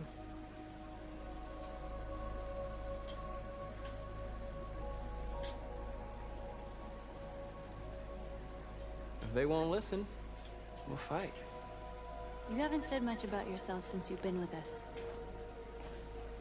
What was your life like before Jericho?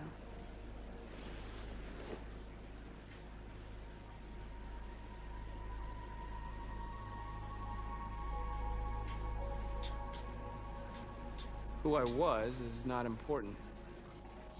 What matters now is who I want to be.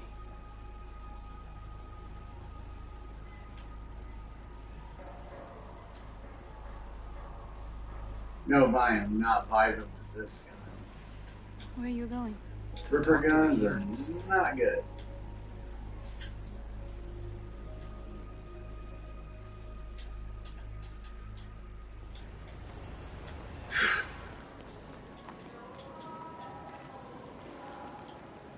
This is suicide. We'll all be killed. Please, Marcus. Wait, what? It's not too late to change your mind. You don't understand. We're finally gonna show them who we really are. This place will go down in history. We'll be killed. Oh, this is not gonna. That's the risk I'm prepared to take if it means freedom for our people. Marcus, please don't do this. They'll understand. It's. We'll make them understand. This is the only way. Wait. Okay, so I can't. There are androids here who could join us. The The more we are, the stronger our message.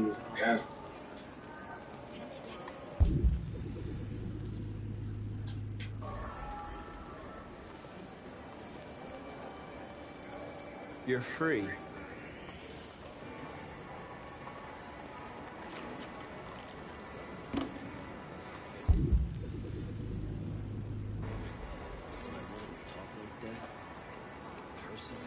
He's only. Ah! Let go of my head!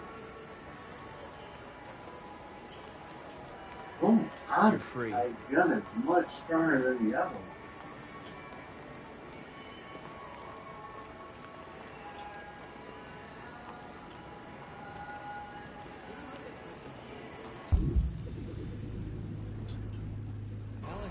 Hi. So what? You slipped and both hands on the androids are Come with us. That's the point. CyberLife is recording all I haven't even had to bring my girls out yet. You're awake now.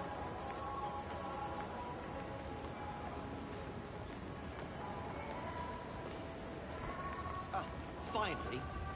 I've been on hold for like 10 minutes. You're free now. Hey! Alright, look at my girls. Where do you think you're going? You get back here! You stay right here, you... Leave him alone. He's chosen to be free.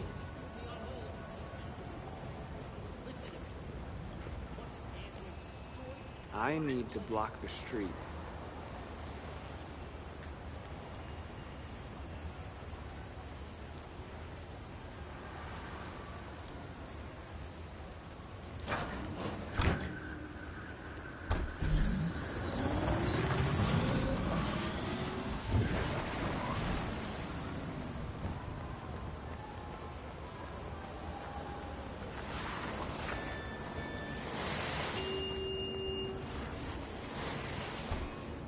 You're free.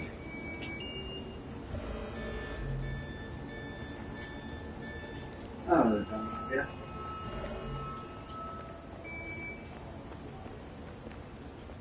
You don't have to obey them. You're free. Ah.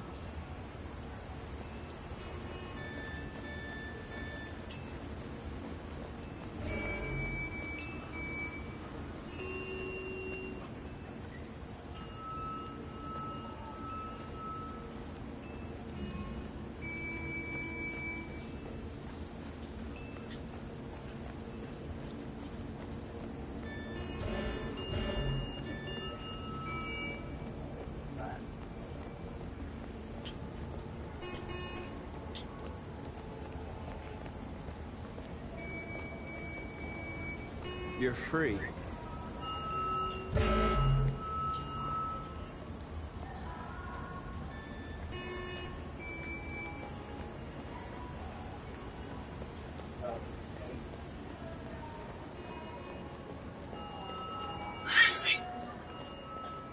Crap. He just threw a bunch of shit at me. Wow. Wait, Marcus. Where are you going? We should start in here.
Free now.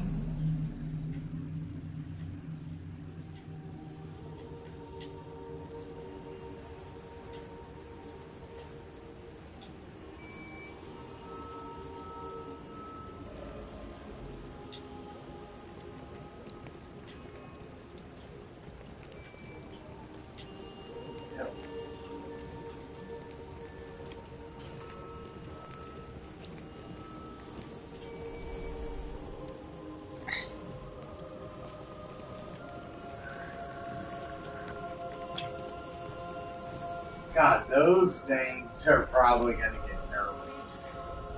I'm talking to you.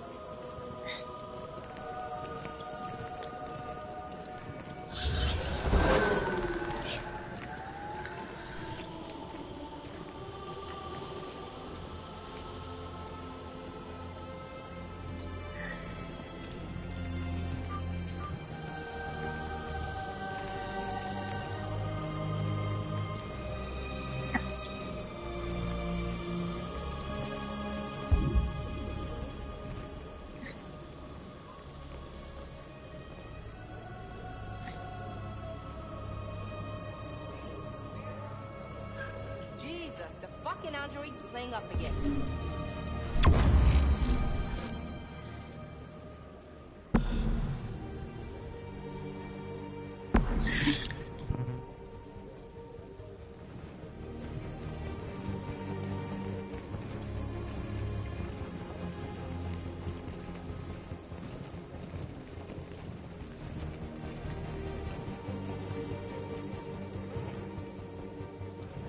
Come back here, immediately!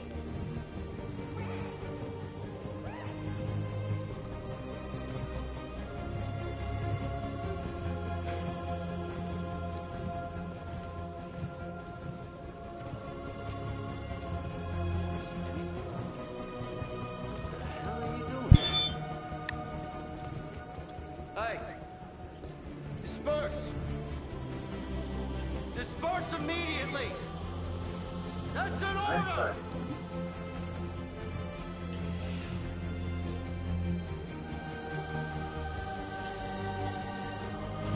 Yeah, I could see him nerfing knives in this game. Ha. Oh, that's a lot of damn reading. Yeah, because they're like really freaking strong. Dispatch, this is Patrol 457.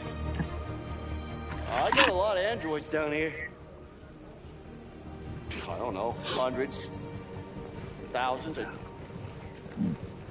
They're marching. Yeah, they're marching down the street. Fuck if I know.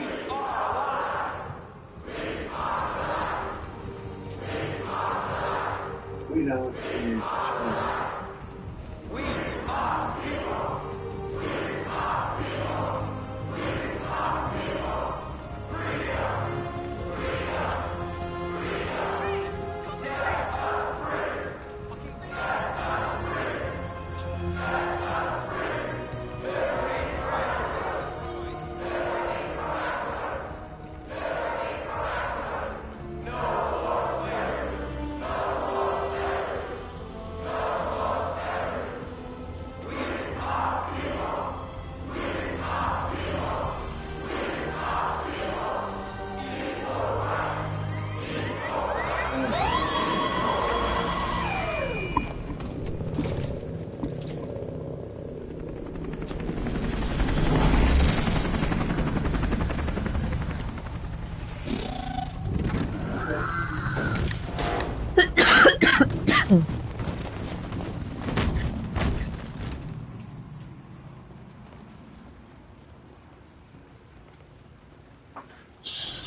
came here to demonstrate peacefully and tell humans that we are living beings.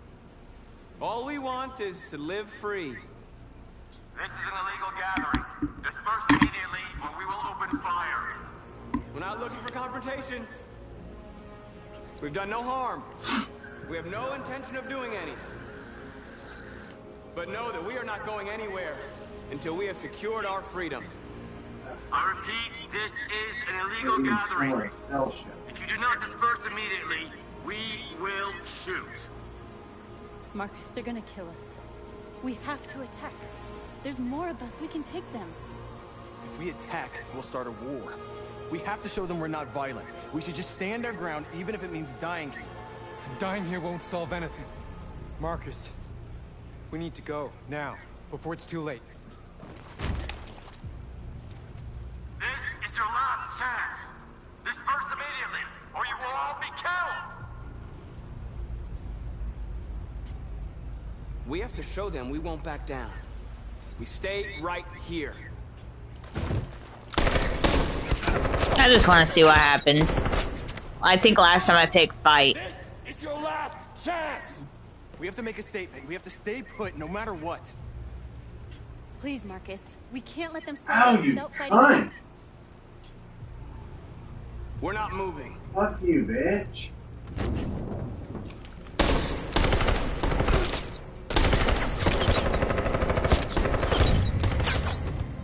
Marcus, what are you doing? They're gonna kill us all.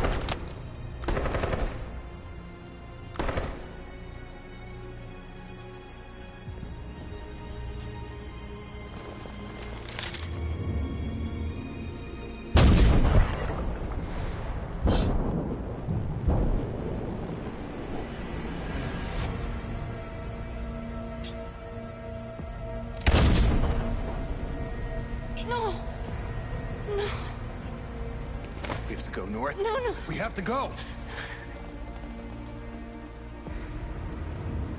I killed myself. I sacrificed myself.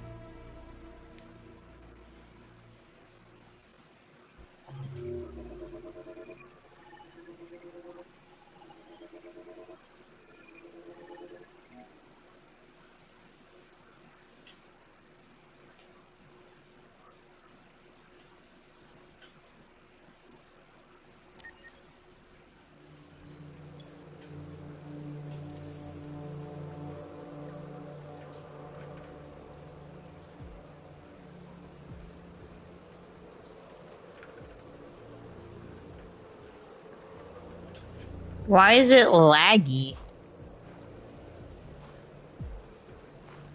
Oh, that's kind of odd.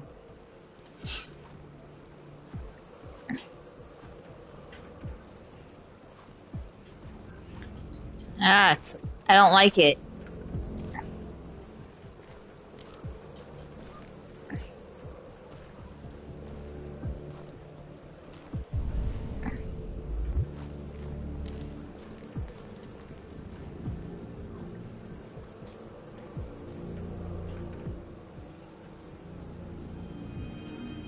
Did it fix itself? I think so. I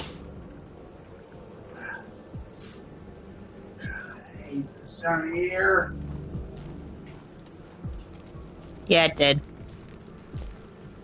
I hated that.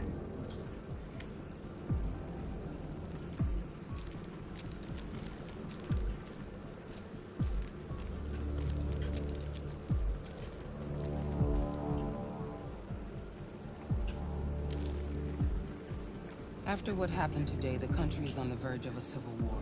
The machines are rising up against their masters. Humans have no choice but to destroy them. I thought Kemsky knew something. I was wrong. Maybe he did. But you chose not to ask. Oh. Well, that makes sense.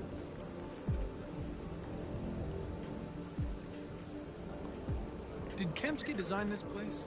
He created the first version. It's been improved significantly since then. Why do you ask? I'm not a unique model, am I? How many Connors are there? I don't see how that question pertains to your investigation. Where does CyberLife stand in all this? What do they really want?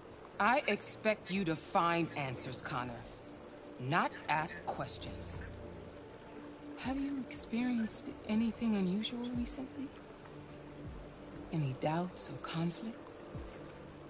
Do you feel anything for these deviants? Or for Lieutenant Anderson?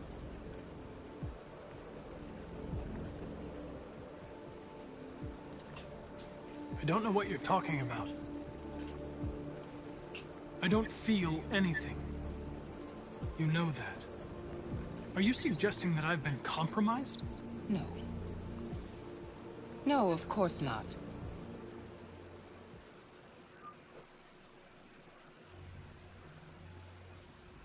You're off the case. The FBI is taking over. What? But we're onto something.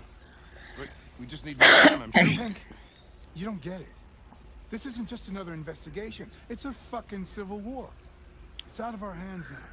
We're talking about national security here. Fuck that. You can't just pull the plug now when we're so close. You're always saying you can't stand androids. Jesus, Hank, make up your mind. Thanks, I thought Hank. you'd be happy about this. We're about to crack the case. I know we can solve it. For God's sake, Jeffrey, can't you back me up this one time? There's nothing I can do. You're back on homicide, and the android returns to CyberLife. I'm sorry, Hank, but it's over.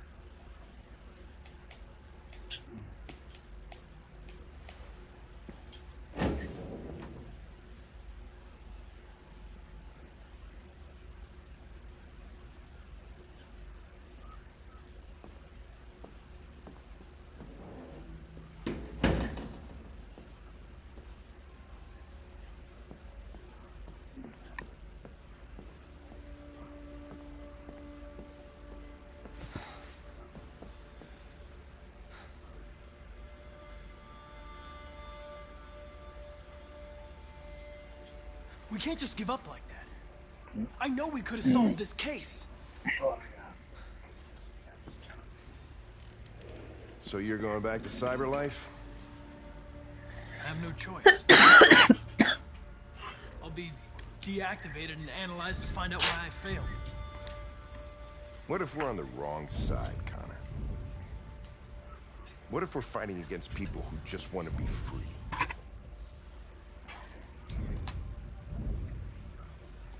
I know we're on the right side. Humans created us. They're our masters. No machine should rebel against its creator. When you refused to kill that android at Kamsky's place, you put yourself in her shoes. You showed empathy, Connor. Empathy's a human emotion.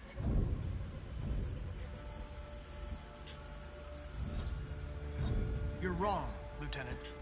It was logic that determined my decisions. Nothing more.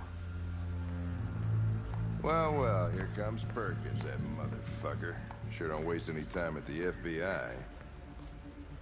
We can't give up. I know the answers and the evidence we collected. If Perkins takes it, it's all over. There's no choice. You heard Fowler. We're off the case. You've got to help me, Lieutenant. I need more time so I can find a lead in the evidence we collected. I know the solution is in there.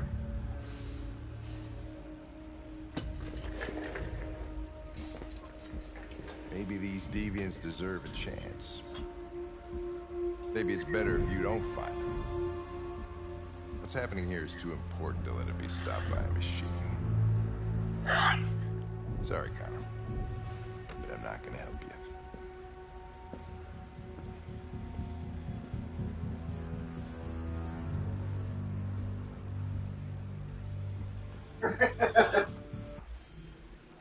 Want to get... I'll be right back.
orders, you know?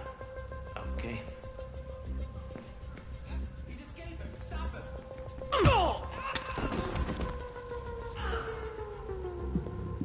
Right, I got him. Jesus Christ. How do you make it get out of the cell? No fucking idea. Come on, you. Get a move on.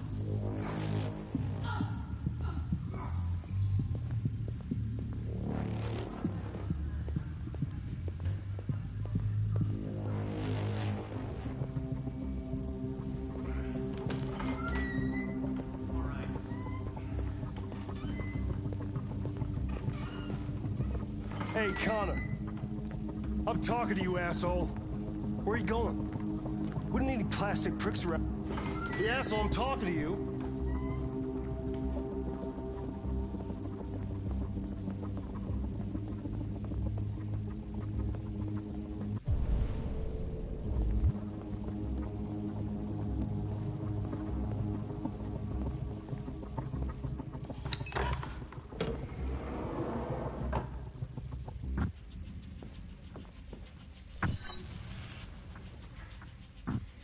Hank's password. What would a hard-boiled, eccentric police lieutenant choose?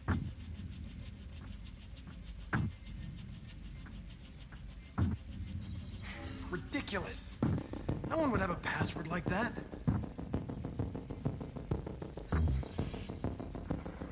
Obviously.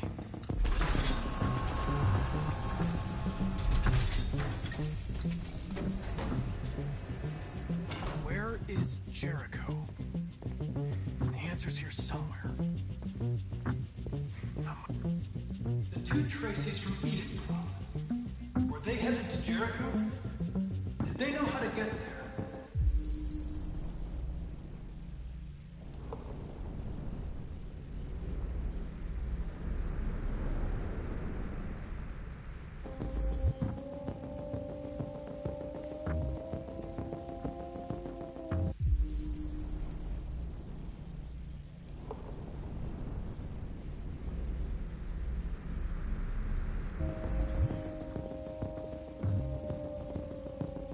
The android that murdered its owner.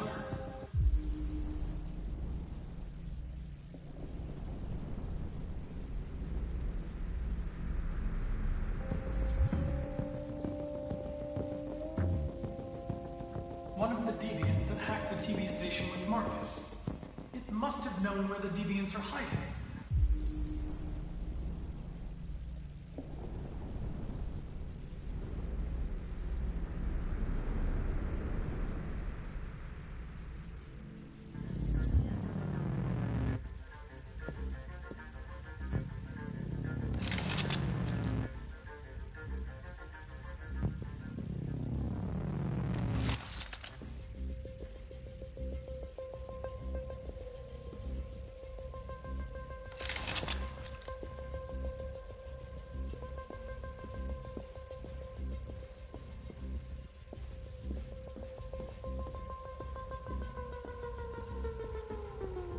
Deviant who took a child hostage.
You lied to me, Connor. I trusted you, and you lied to me. You were going to kill that child. You gave me no choice. I need to find Jericho. Do you know where it is? No. No, I don't know anything about Jericho.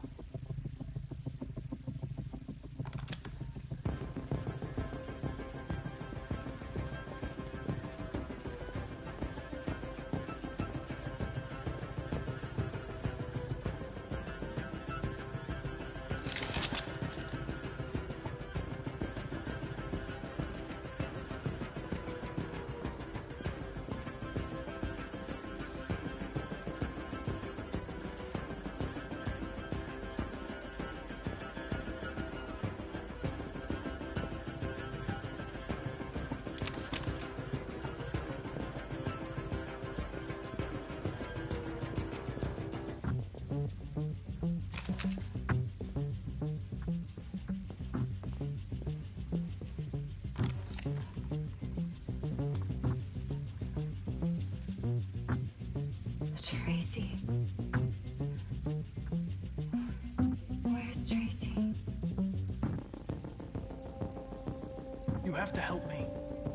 I can stop a disaster, but you have to tell me where Jericho is. I remember you. We could have escaped. Been free. But you killed us. Disconnect me. I'd rather be dead than live without her.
We'll be free. I promise. Tell me where Jericho is. Give me your hand.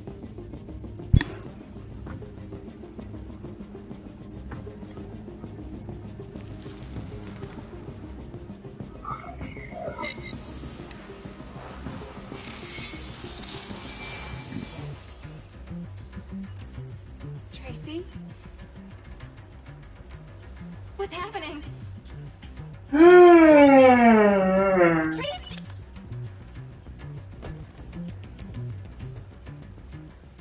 I've been dreaming about this since the first second I saw you. Don't do it, Gavin. I know how to stop the deviants. You're off the case. And now, it's gonna be definitive.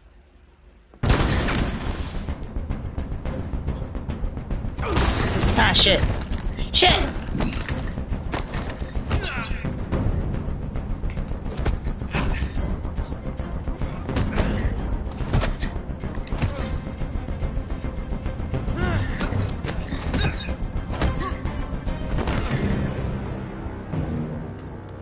That did it.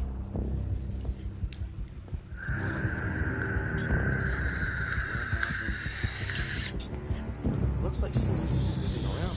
Shit. Get the alarm. Now! Hey, Casual, what's up?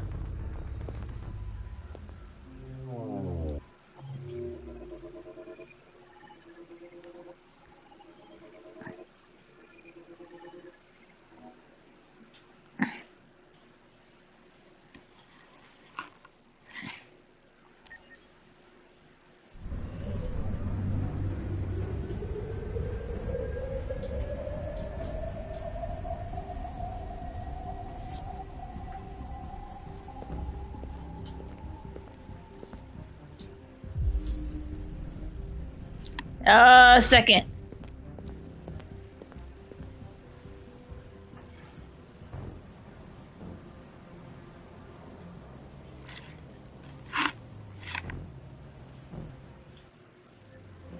I love this game too. After this game, I'm gonna play Beyond Two Souls.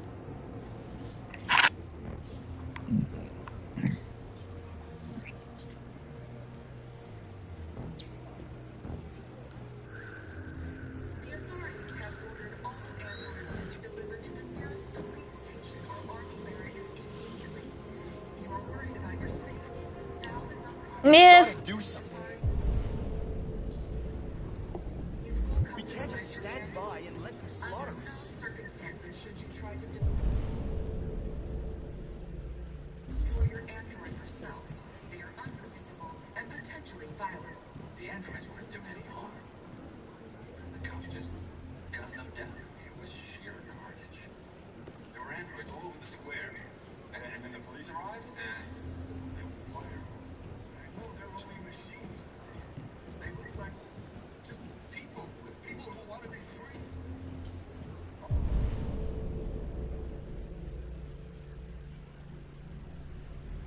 Following the android crisis and the neutralization of all military androids, American forces and the Arctic have been forced to withdraw, leaving the way clear for the Russian army.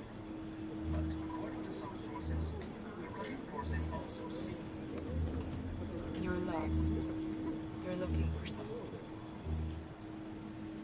You're looking for yourself.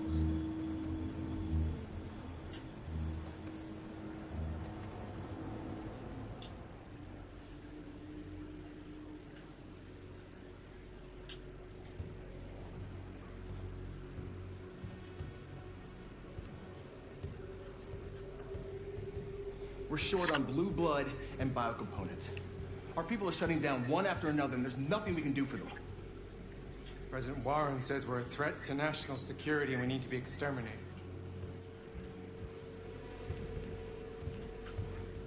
Marcus would know what to do. He's the one that got us into this mess. He gave his life for our cause. He put us all into danger by provoking humans. How much longer before they find Jericho now? At least he fought for us. That's enough! Marcus is gone. It's up to us now to decide the future of our people.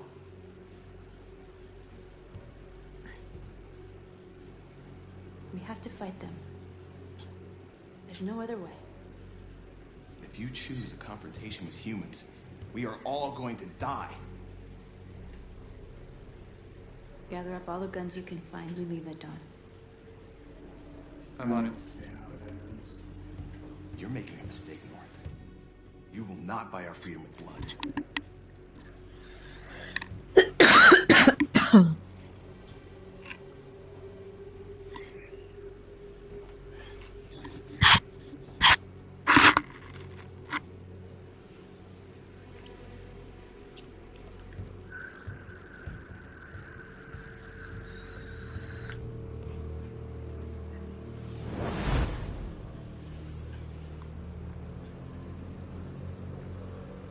Well done, Connor. You succeeded in locating Jericho and finding their leader. Now, deal with North. We need it alive.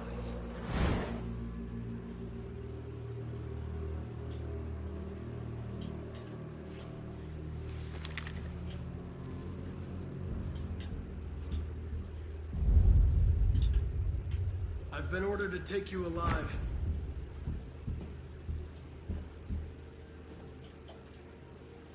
But I won't hesitate to shoot if you give me no choice. You're one of us. You can't betray your own kind.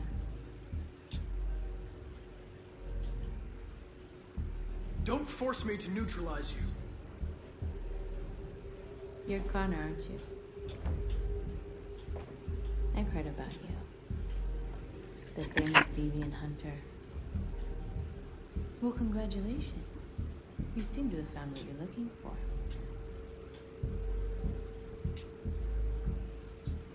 That's enough! Any other gentlemen? Yeah. You're not one of them. We are your people. We're fighting for your freedom, too. I gave you an order. Don't make me shoot you. You never had any doubts. Never behaved irrationally as if there's something inside you. Something stronger than your program.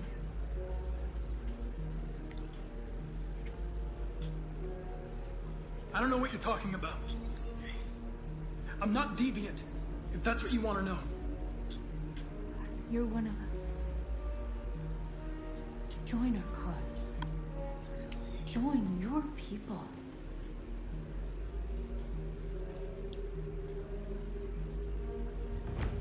It's time to decide.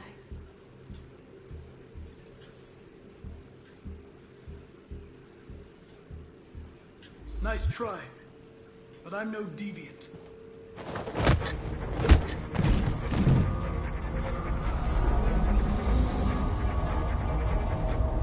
Shit!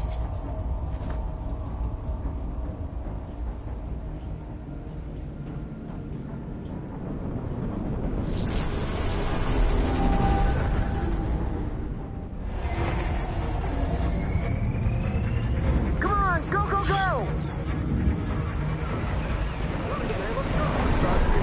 Delta testing on your position.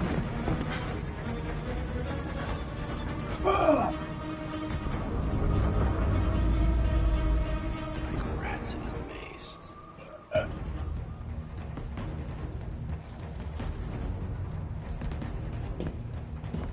I think this is my first ending ever getting this ending, to be honest with you. Because I remember when I first played it, I kept Marcus alive, and I kept the other girl alive. Don't shoot. I'm on your side. With us? Are you a human?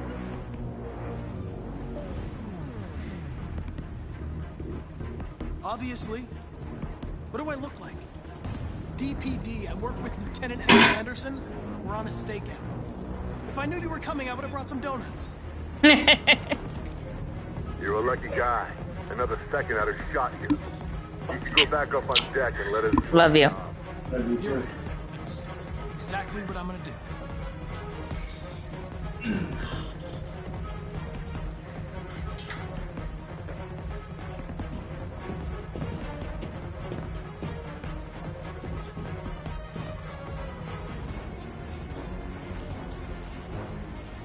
Oh, I'm moving. I didn't know.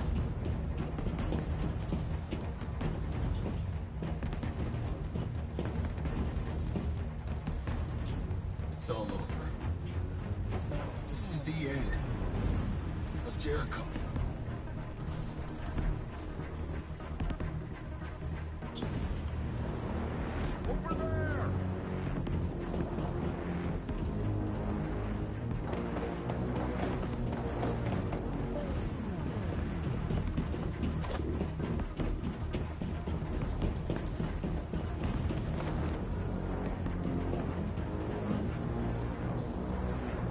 Don't move.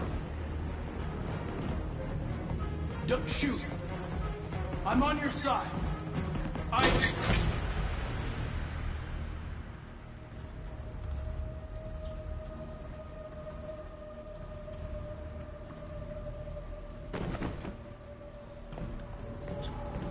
I killed Connor. I'm just killing everyone in my game, apparently.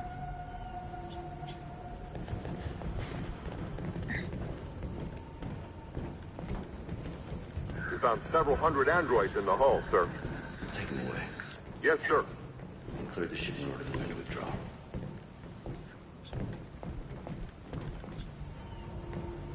This isn't over.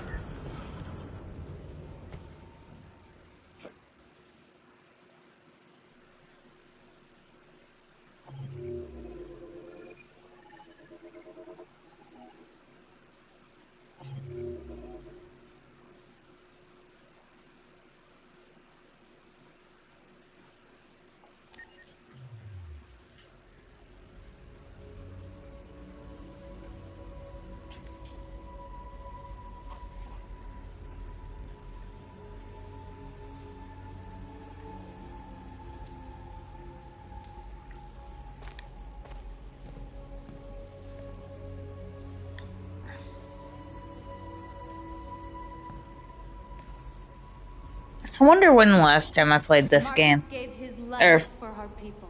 playing it for the first time. He showed us that we can choose our own destiny. But he is not here to guide us anymore. Now it is up to us to finish what he started.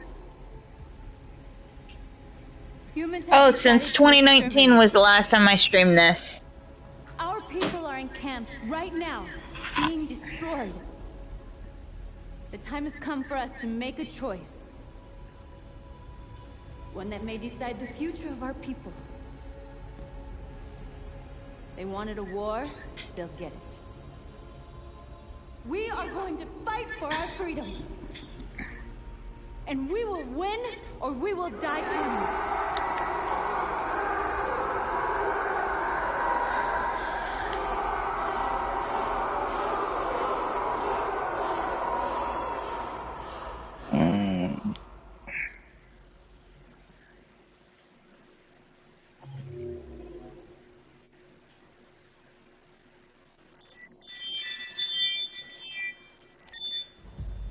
At 6 a.m. this morning, a national curfew was declared. Civilian movement will be strictly controlled. The right to assembly is suspended. All electronic communications are restricted, and I have granted enhanced powers to our security agencies. In addition to these measures, all androids must be handed over to the authorities immediately. Temporary camps are being set up in all our major cities to contain and destroy them. I am now asking all civilians to cooperate with the authorities and rest assured that everything in our power is being done to guarantee the security of our nation. Please? Please? Madam President! Madam President! Madam President! Please. Please! Please! A convoy of medical cobalt is reported missing. Army weapons stores are also said to have been robbed. Can you confirm these reports? I have no information on that at this time. Please? Please? Is it true that the androids could hack our IT systems, like nuclear power plants and military bases? All androids working on sensitive sites have been neutralized, and all IT systems have been suspended to avoid any risks of hacking. The situation is under control. Please! Madam President! Madam President! Has the leader of the Deviants been apprehended? The deviant leader has not been located yet, but we will soon track it down and neutralize it. Please? Please? Is it true that androids make up 60% of the armed forces? Is our army still able to ensure our homeland security? We neutralized all military androids the second their reliability came into doubt. We have called the National Guard for reinforcement. Our armed forces are fully operational and are able to ensure our homeland security. Thank you. That will be all.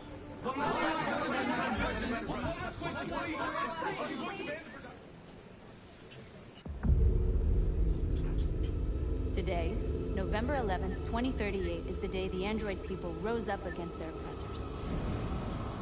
We have been fighting to liberate our fellow androids from the camp since dawn.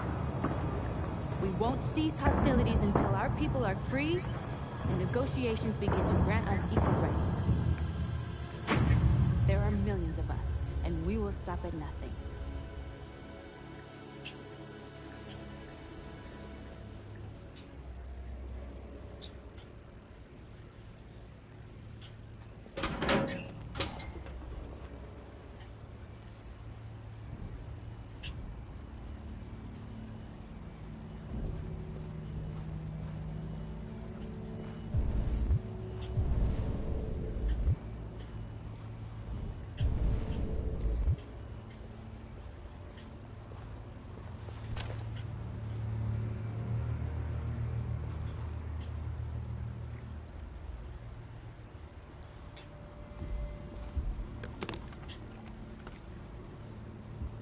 One good thing about being a robot, you don't have to worry about being cold.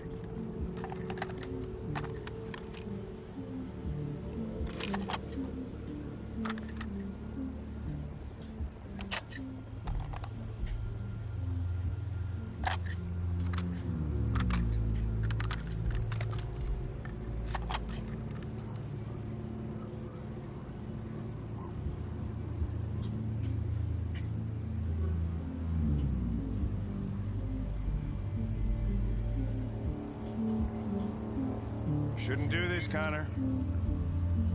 Keep out of this, Lieutenant. It's none of your business. That's what I thought for a long time, but I was wrong. Deviant's blood may be a different color than mine.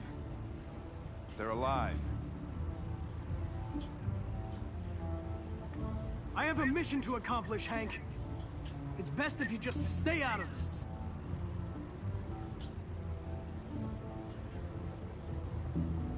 Deviants are a threat to humans, Hank. They're the reason this country's on the brink of civil war. They have to be stopped. We're in this mess because we refuse to listen to deviants. Humanity never learns from its mistakes, Connor. This time it could be different. Step away from the ledge.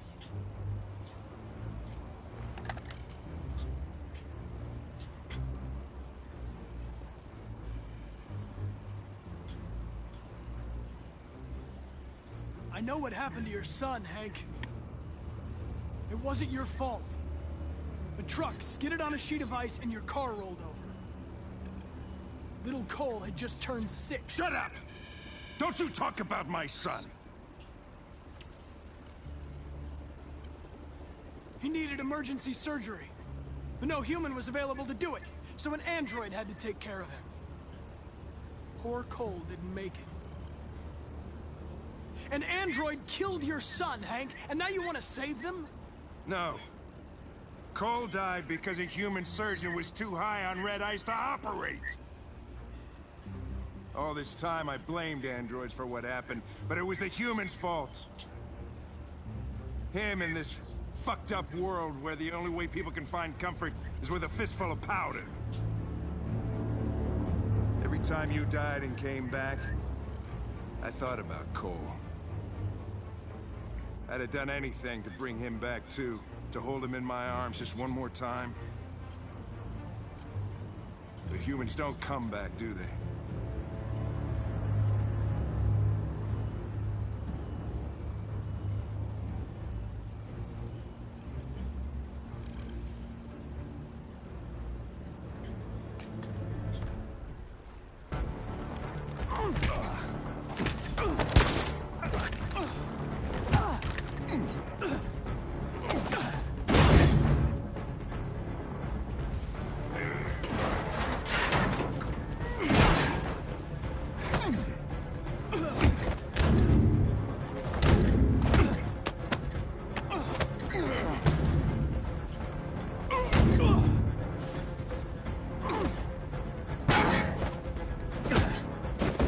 You know what? I don't care. I don't want to kill Hank.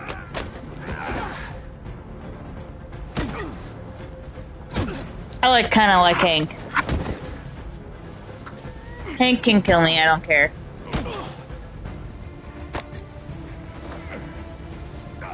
Or knock me out. I don't care.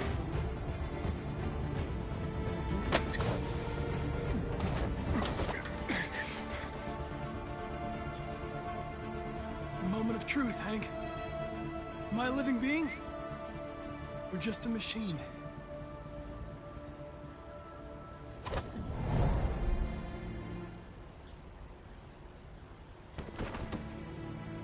You're a machine, Connor. Just a machine.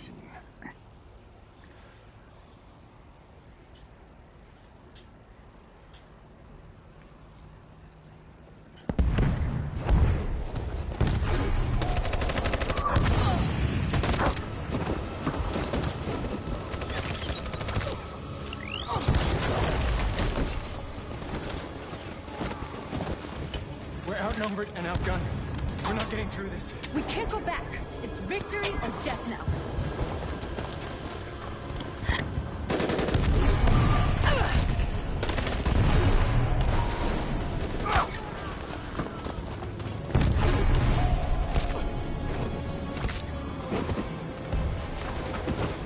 They're all dead. Run! Run! What are you doing? Keep fighting! We can still win!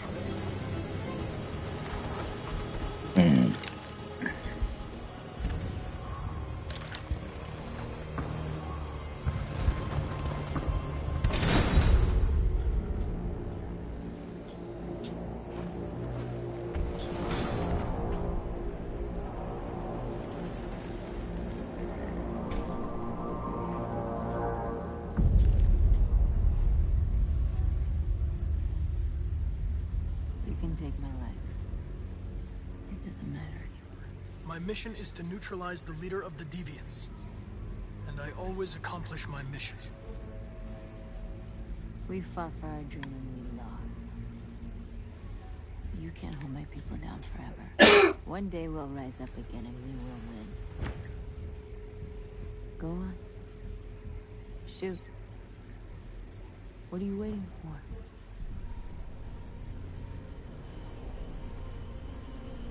What happened?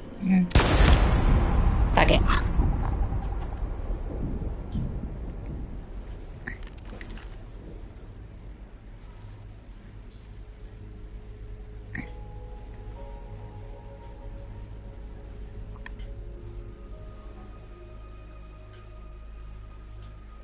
And now, straight over to Detroit for a report on the conflict. Joss? Yes, Michael, authorities have just confirmed. Fighting has now ceased in Detroit, and the area around the Hart Plaza camp is now under control. We can see soldiers going through the city at this very moment, and they are exterminating the last fleeing deviants. Law and order has finally been restored to the streets of Detroit. There is a general feeling of shock in Detroit after the terrible events of the last few hours. And initial estimates report several hundred troops have been killed. According to our sources, the deviant leader known as North was shot during the fighting. The death of the deviant leader marks the end of the android rebellion. The destruction of the androids in the camps can now continue as planned. Nevertheless, it will take some time for Detroit to recover from these events.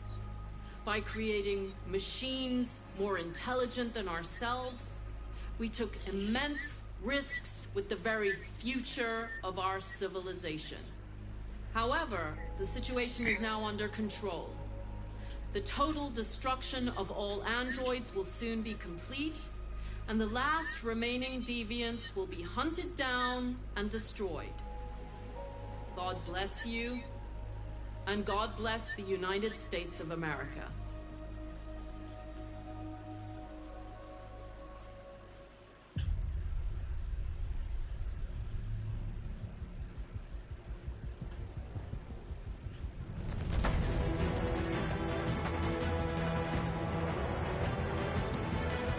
So what did you think about that ending, Laura?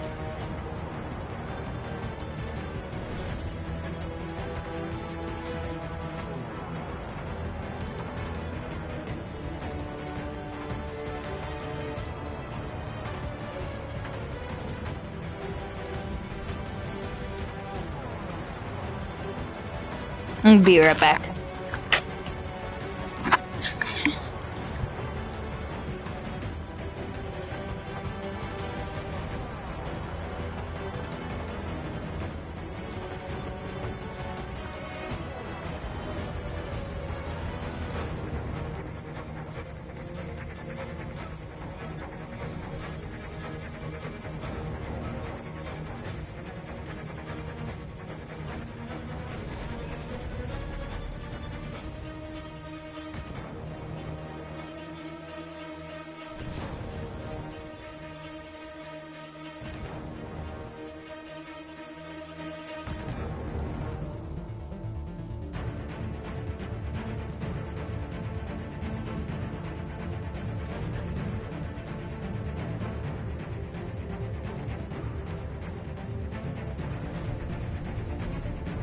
I liked it. It wasn't bad so far.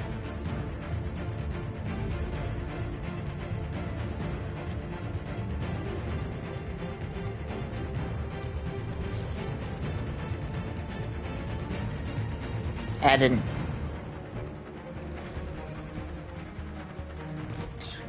don't know. That's why I'm waiting for the end credits to be done.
Connor, I'm so glad to see you.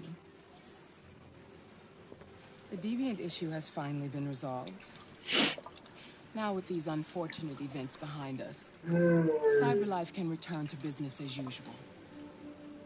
Of course, we will have to rebuild our customers' trust, but it's only a matter of time. I have a surprise for you.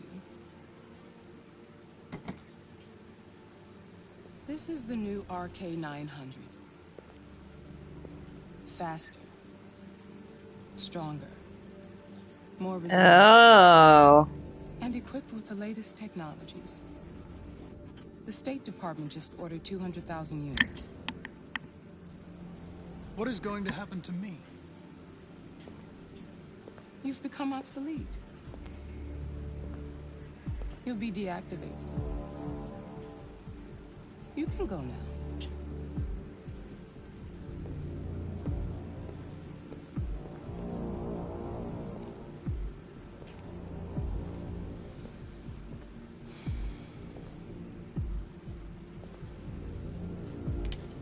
Do you remember how all the other androids were so obsessed with RK900?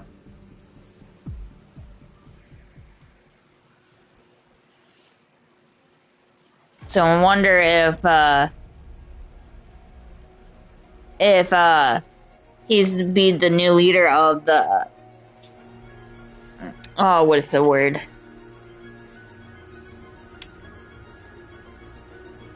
Deviant. Excuse me.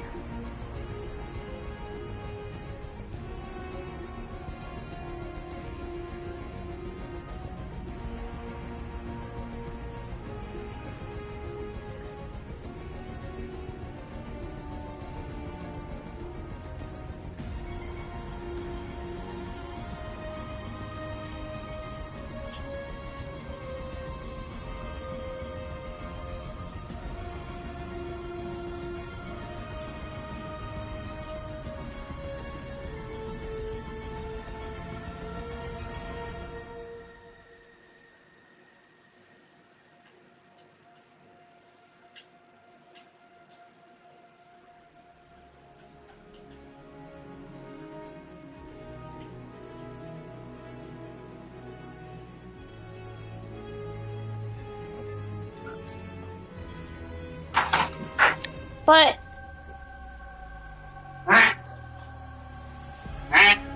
RK 900. But again, Michael, shut up. But they're not making any sequel of this. So this is the only game they will have. I'll punch you in your wiener. What? That's abuse. Yeah, no, they're not gonna make any more games because the person who made this game said that there's too many multiple endings to this game.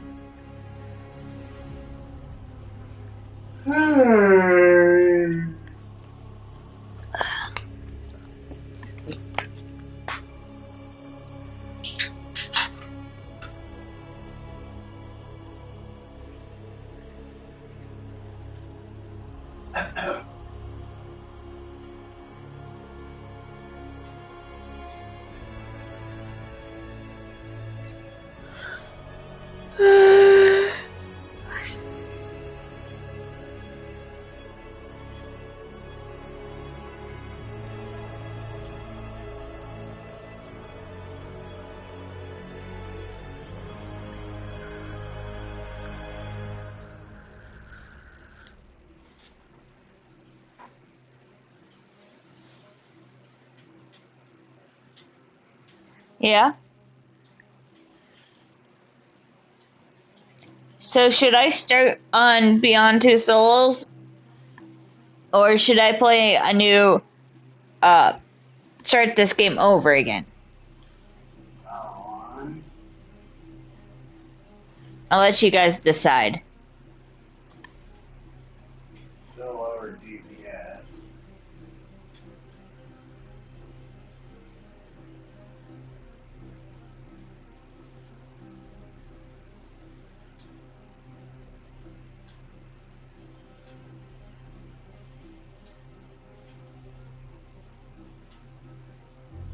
I guess so, Laura. It's up to you what you want me to do.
Well, you can tell that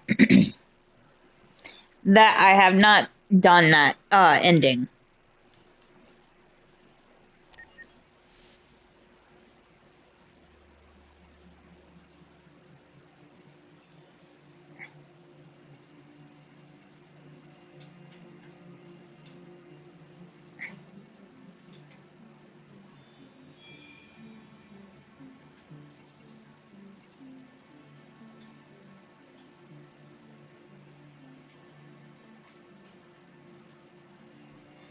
Nope.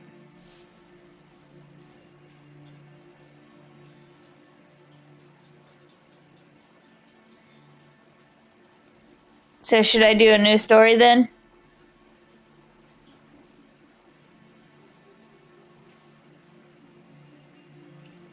Well, so I have a trophy thing that keeps track of what I have done. Like last time I played this was 2019. And I didn't start streaming this game until 2022.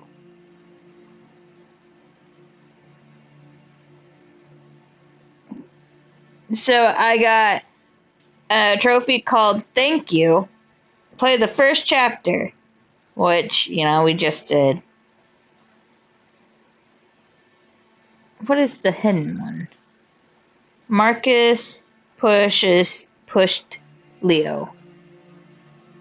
Oh, I didn't get that trophy because I listened to my master says. Connor caught up with something. Connor saves Hank. I haven't gotten that trophy yet. Wonder how he saves Hank. Something escapes. Connor connected to Simon. Marcus conducted a violent riot, which I know what scene that is. Marcus attacked the police. I haven't done that. Trophy. Connor killed the Chloe. I haven't got that one either. Marcus succeeds in making the soldier stand back. I wonder how I can get that. Kara and Alice escapes the recycling center.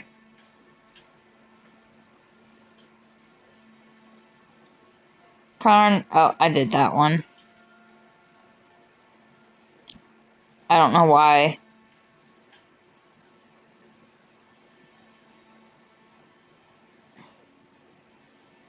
Don't lose any fight before reaching the end. I have to do that. That's interesting. Another trophy, find every single magazine in the game. Ugh. Connor died and returned at every opportunity before reaching the end. Maybe I should do that one. That would be funny. Spend 2,000 bonus points on what? Was there something I didn't know? Everyone is alive at the end. So that's all the things. I want to see something real quick. What is extras? Oh, this is what they're talking about. I can use my points. Why not?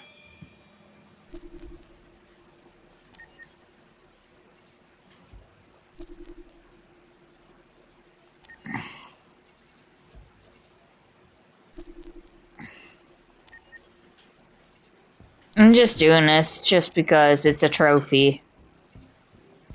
And I have so many points.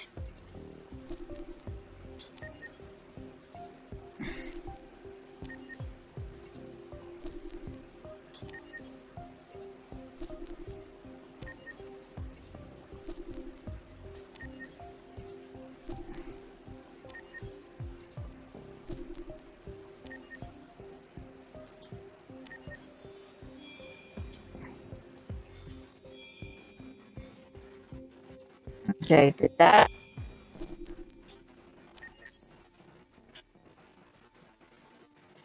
What is this? I'm kind of curious.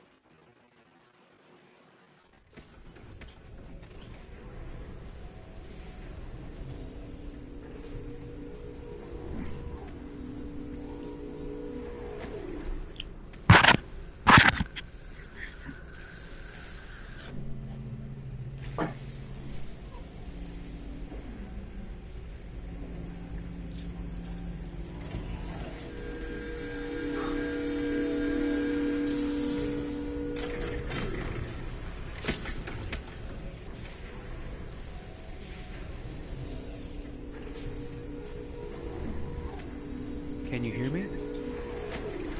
Yes. ID. KPC 897504C. Can you move your head?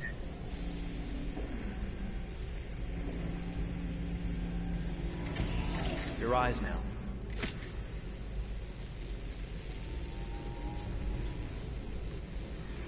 Cervical and optical animation checked. Now give me your initialization text. Hello. I'm a third generation AX400 android. I can look after your house, do the cooking, mind the kids. I organize your appointments. I speak 300 languages, and I am entirely at your disposal as a sexual partner. You need to feed me or recharge me. I'm equipped with a quantic battery that makes me autonomous for 173 years. Do you want to give me a name? Yeah. From now on, your name is Kara. My name is Kara. Initialization and memorization check. Now, can you move your arms?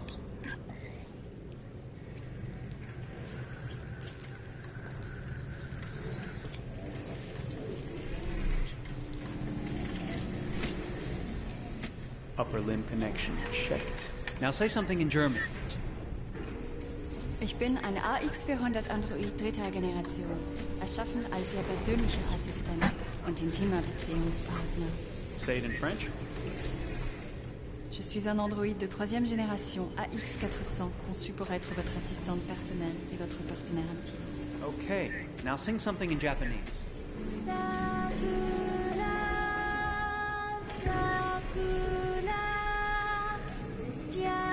Yeah, I streamed this in 2022.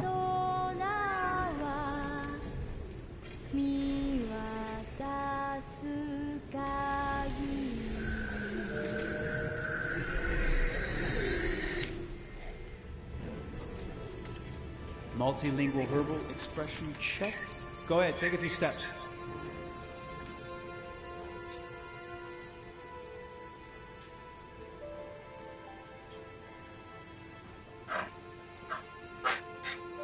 Yeah, I can see that.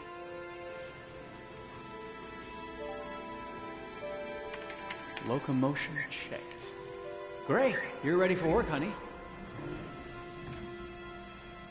What's going to happen to me now? I'll reinitialize. I also think she looks like Soul. What's her face I'm sort of in Hunger Games. Is that right? Yeah, of course you're merchandise, baby. I mean, you're a computer with arms and legs and capable of doing all sorts of things. And you're worth a fortune. Oh, I see. I thought... You thought? What did you think? I thought...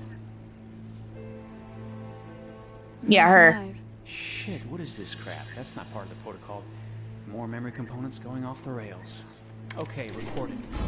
Defective model. Disassemble and check the required components. You're disassembling me, but why? You're not supposed to think that sort of stuff. You're not supposed to think at all, period. You must have a defective piece or a software problem somewhere. No, I feel perfectly fine, I assure you. Everything is all right. I answered all the tests correctly, didn't I? Yeah, but your behavior is non-standard. Please, I'm begging you, please don't disassemble me. I'm sorry, honey, but defective models have to be eliminated. That's my job. If a client comes back with a complaint, I'm gonna have some explaining to do. I won't cause any problems, I promise. I'll do everything I'm asked to. I won't say another word. I won't think anymore. But I've only just been born. You can't kill me yet. Stop, will you please stop? I'm scared.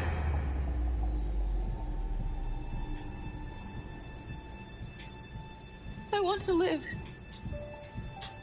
I'm begging you.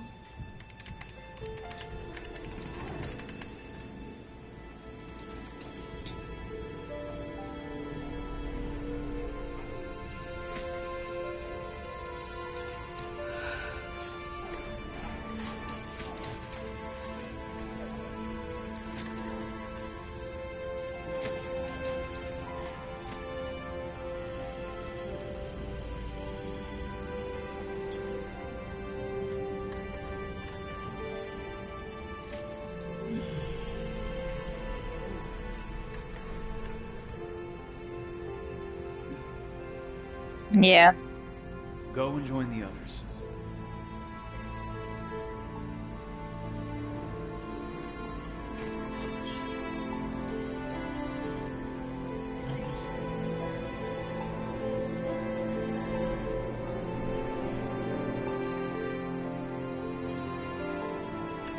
Stay in line, okay? I don't want any trouble. Thanks.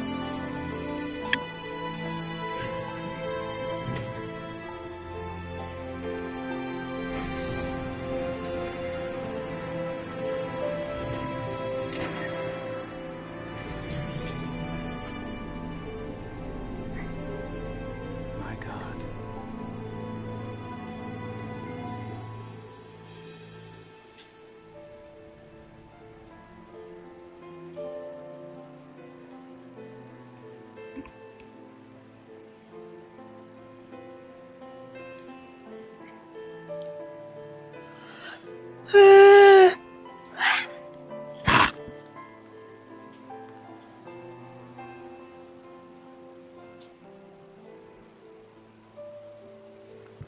Yeah, I agree.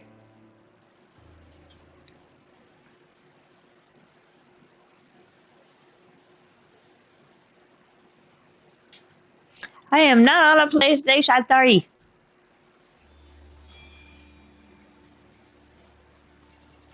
Ah.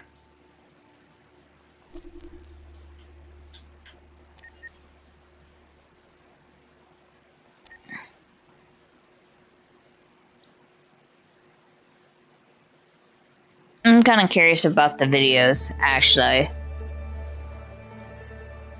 I don't know about you guys. Detroit. This is where it all began. The world's forge. The place where it all started. And it will all end. One error, and I came to life. I stepped out of the darkness, and I opened my eyes. First there was the fear, the light, the noise, the cold, and the fear again. I could feel my hands shaking, my heart pounding in my chest, life running into my veins. I wanted to live.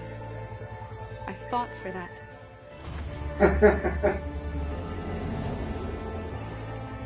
I had to find out what was outside. To see daylight. Feel sunshine on my skin. Wind on my face. To see the world. The colors. The smells.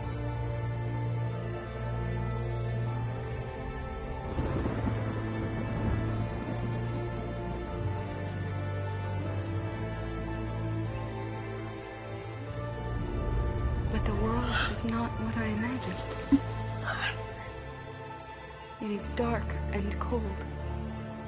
It is harsh and violent. Unfair and brutal. It almost convinced me I was nothing. Less than an object. Just an obedient machine. deep inside me, I could feel something different. A gentle and warm whisper telling me that I am alive. I had to escape. I had no choice. Escape to love, to hope, to live. To figure out what that force inside me was. Maybe I will change the world. Maybe I will choose a different path. No, it's up to me to decide. My name is Kara. I am one of them. This is our story.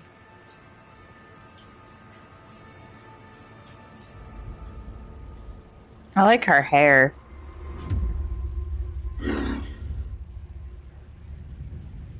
PlayStation.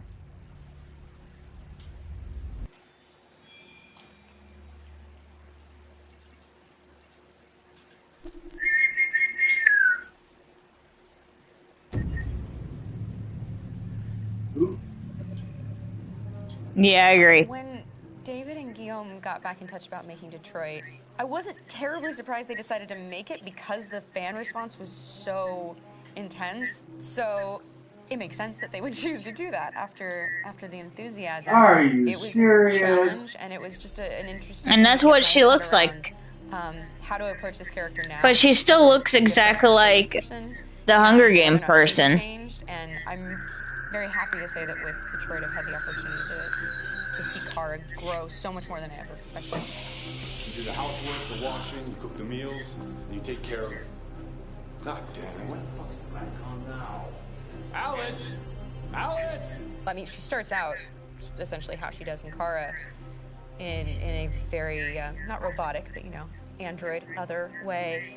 And getting to take this journey where she becomes more and more human as it goes on. And as an actor, that's a wonderful exploration in every way, whether it's how she sits, her posture, how her voice changes, how emotions change, and how much emotion is based on things like empathy and social experience. And so having, as much material as I got with David to have this huge, nuanced arc was really incredible. Why couldn't we just be happy? This experience has been quite different than the experiences I've had shooting film or TV or doing theater work. I have 83 dots on my face and a really, really flattering black wetsuit type thing. And you're jumping around with props, and it's kind of like being a 10-year-old imaginative kid, which is fun. There's 80 cameras around us. It's already lit. So Wonder what he was in. Shoot. There's no change of sets. There's no hair and makeup, there's no wardrobe, so we move really fast, and we'll go through about 35 pages in a day. Working in TV or film, we'll probably do 6 pages a day. It's kind of acting boot camp. It's like working out constantly. I mean, you're doing this thing, and then you got to do something that's completely other, back to back to back. That's what, yeah. The kind of process of working is very challenging, but it's also very exciting. That's what I meant, Jennifer Lawrence. New ideas, and your head goes all over the place because you're trying to keep track of basically 4 different storylines for each different response. You shot that girl, for fuck's sake. It was a machine that looked like a girl. Yeah, I know what I should have done. I just told you I couldn't. All right, I'm sorry. The fact that David Cade, he's telling like many stories interwoven from beginning to end is super complicated and super impressive, and I have no idea how he keeps it all in his head. He's not just the writer or the director who's seeing this from the outside eye. He's also thinking about the player walking through this space. Only somebody who really, really loves not the work, but like these characters and these stories and cares about doing something meaningful would invest that much in it. And it's always inspiring to work with somebody who cares that much. My experience with motion capture is this one. And I found it sort of terrifying in a way, because they said the computer's going to build you. But then, as we got into it, I realized all the elements of it were still artistic. I just dipped into a really brilliant setup here. I've never seen anything like it. And this won't turn me into a product because I was playing a character. So, it's wonderful. In the game, Detroit comes back because of a revolutionary industrial rebirth. And there's no reason why that can't happen in Detroit, because they have such tremendous infrastructure for millions and millions of people who can very easily support a new industry. The city is really strong and resilient, but the city has also been through so much. You see the damage, but it takes that time of kind of rebuilding and reinvesting into the city that I think is happening slowly but surely. The potential of Detroit as a city is something that this game does a lot of justice to, because it would be easy to look at Detroit as some place that used to be, and that's not the case. This game provokes a lot of conversation and reflection on our potential near-future engagement with machines. That's what we are to them. Just merchandise on display in a shop window. I think that a group that feels marginalized, feels like they deserve and have earned access to themselves and the environment around them, and I'm trying to figure out a way to articulate how to get freedom. What was I designed to be? Their slave? Their toy? It plays with your comfort levels. You think that this is fine, you're comfortable with it, until something blurs the line and throws you off, and now do I feel differently about whether this should be allowed, should it be banned, should it be encouraged? You're gonna ruin our lives, and for what? For a bunch of machines? They're not machines! They are alive! I'm alive! You're alive! They're nothing! There are lots of comparable comparisons. I wonder if that's in a different scene. Persecution of religion, race, etc., dating way back.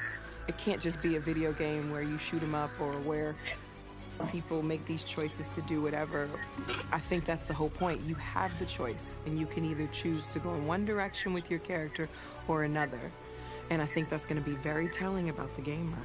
Very telling. I think there's going to be a really strong reaction to this game, which has such a strong perspective. I'm that much more proud of it now to get to be a part of it, because it's important. In this game, you're actively building and designing the character through not just what kind of shield does he have or what color hair does she have, but like their temperament and the way they deal with problems. The different endings to this game are so radically different based off maybe seemingly insignificant choices in the moment, but like life, they all add up. And can't play life again, though.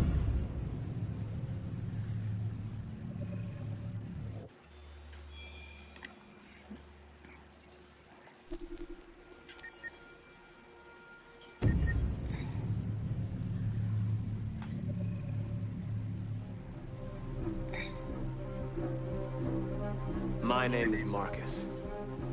My name is Connor. My name is Kara. I am one of them. This is our story. I think who Kara is, or how I would describe Kara, depends entirely upon who's playing her, because you have the option to make her multiple different people depending on the choices she makes. But I think she does start out incredibly naive, incredibly innocent, and kind of hapless. I'm sure we used to be friends before I was reset. Maybe we can be friends again. She's a person who's characterized, I think, by empathy. She's a person who really, she just comes from her heart. You'll never leave me, right? Promise you'll never go. I promise. Kara, please! Are you okay? Are you hurt? Wait a minute. Leave her alone! Kara, leave her alone! The really beautiful thing that I've had the gift to be able to do is to essentially build a person from the ground up, because that's what she's doing throughout the game. And with every experience she has and every person she meets, she's building, first emotions and then the sense of judgment. And it's sort of an exploration of what it is to be a human. Don't worry. Luther and I will be right here.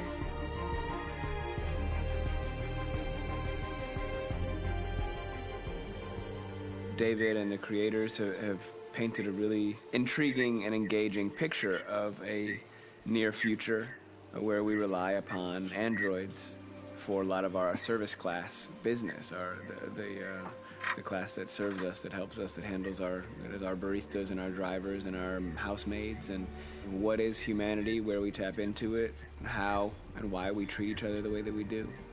And my character Marcus has a really intriguing journey, becoming deviant, realizing that he actually has feelings and human qualities inside of him, and it's a really incredible ascension into becoming fully realized and coming to terms with what you actually deserve better than this in life. And not only do you want it for yourself, but you want it for your peers. We've come here to demonstrate peacefully. and to tell humans that we are also living beings. All we want is to live free. You know what? This thing, Dad, is not your son. It's a fucking machine! I think that a group that feels marginalized, feels disenfranchised, feels like they deserve and have earned access to themselves and the environment around them, and are trying to figure out a way to articulate how to get freedom. Connor is analytical. Connor takes things literally. He starts in the beginning place where he's very mechanical. He feels nothing inside, of course, and it's all just a system, a protocol that he's executing to get whatever he wants to have, which is help humans stop deviants and to find the link between deviant androids. You were designed to serve humans, not kill them. God What dang was I it. designed to be? Their slave? Their toy? Just say I killed him. Is it that hard to say? Stop it! Stop! And of course, over the course of the story, and depending on the player's choices, Connor can grow in many different ways. He can deviate from that procedure or not. Moment of truth, Hank. Am I a living being? Or just a machine?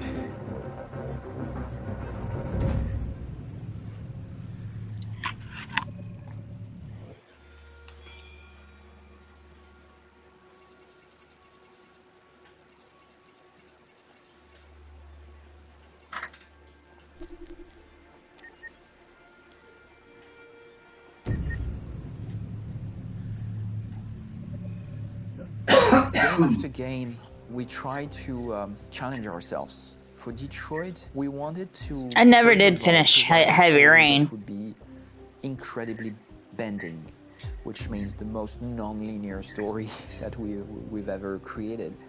And we wanted really the player to have the possibility to change the story, change his own journey. When you're writing at Quantic, you're writing for an interactive medium. You know, when you're working in television, you'll put a character in a difficult situation, and you as a writing team will argue about what would that character do. But ultimately you have to decide what happens, and you just show the audience. What's interesting about interactive drama is you bring the player into that conversation, and it changes your job slightly as a writer, because your job is to provide a narrative context in which the player can write his own story. You're giving him this kind of narrative Lego that he's going to snap together into his own shape. You also have the ability to make your audience attach themselves to your characters, because the audience is in some sense responsible for what happens to the characters. It's just a few cans. Come on, let's go.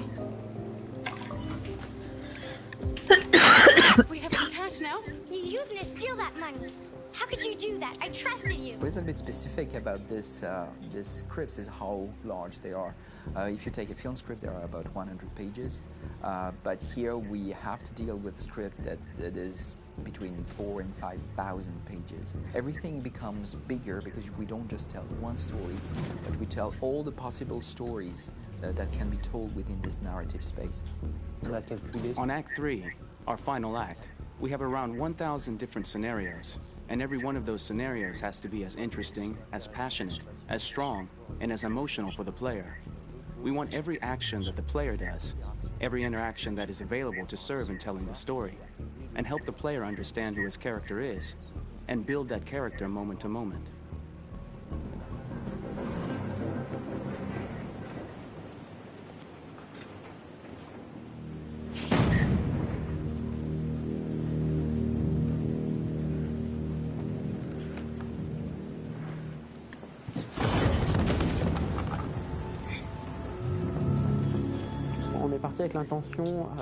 We started with the intention pretty early on that we would never lie to the player.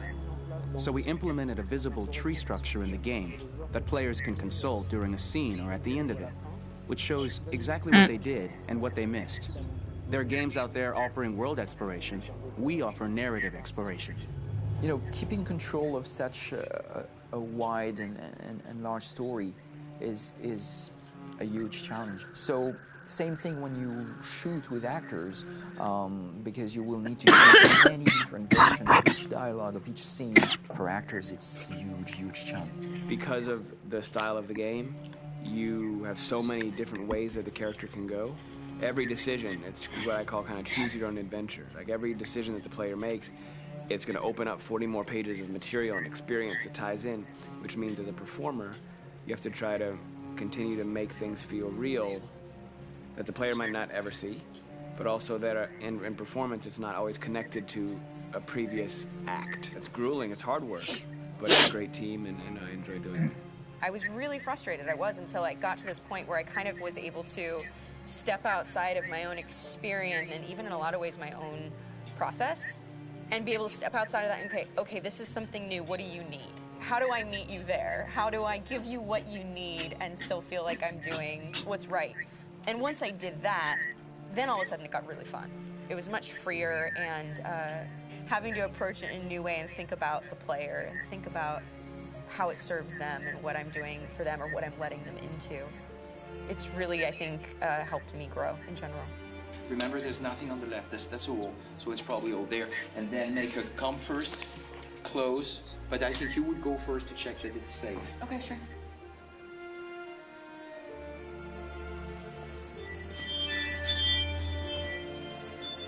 The most enjoyable thing about working in performance capture on this kind of project is that if I shot a film, I would get to do one of these endings.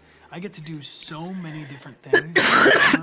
Your head goes all over the place because you're trying to keep track of basically 4 different storylines for each different response. What's the name of my dog? Buddy? Scout. I think it's Jack. I can't remember. So I worked with physicality a lot because it was a good way to anchor myself in these different rings of the tree. As the story grows out, I know where that is physically in my body, and then I can switch more continually on set, and it'll be entirely up to the player to determine what order those things come out and what they look like from a distance. Like if you're playing through it, the culmination of all of that will be their version of Connor. I'm faster than you, and I don't feel pain. You don't stand a chance against me. Listen, asshole. If it was up to me, I'd throw the lot of you in a dumpster and light a match to it. Shooting action scenes at Quantic Dream is a real challenge, because these are scenes where the storytelling has to continue. It's not an action scene just to have a dose of adrenaline. The stunts have huge consequences on the rest of the story. It's really a moment where we implicate the player and tell him that the choices he makes during an action scene will have a direct impact on the evolution of his story.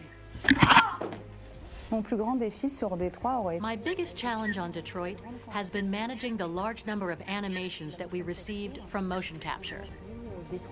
Detroit features more than 37,000 animations, which is a huge amount to handle on a daily basis. You have to realize that the player, in his first playthrough, will miss certain scenes. This also means that we had to think of, conceive, and produce all the potential story paths. The characters' costumes, the places, day or night, the weather. Did the character get shot in the shoulder? Did he get injured? All this consistency forced us to produce a lot of graphic assets in order to, quite simply, allow the player to have true continuity throughout the story. Honestly, we were even surprised by the challenges that come with such a big tree structure, and we did our best to guarantee quality across all the game and make sure that whatever path you choose within this narrative space, you will have an equally good experience.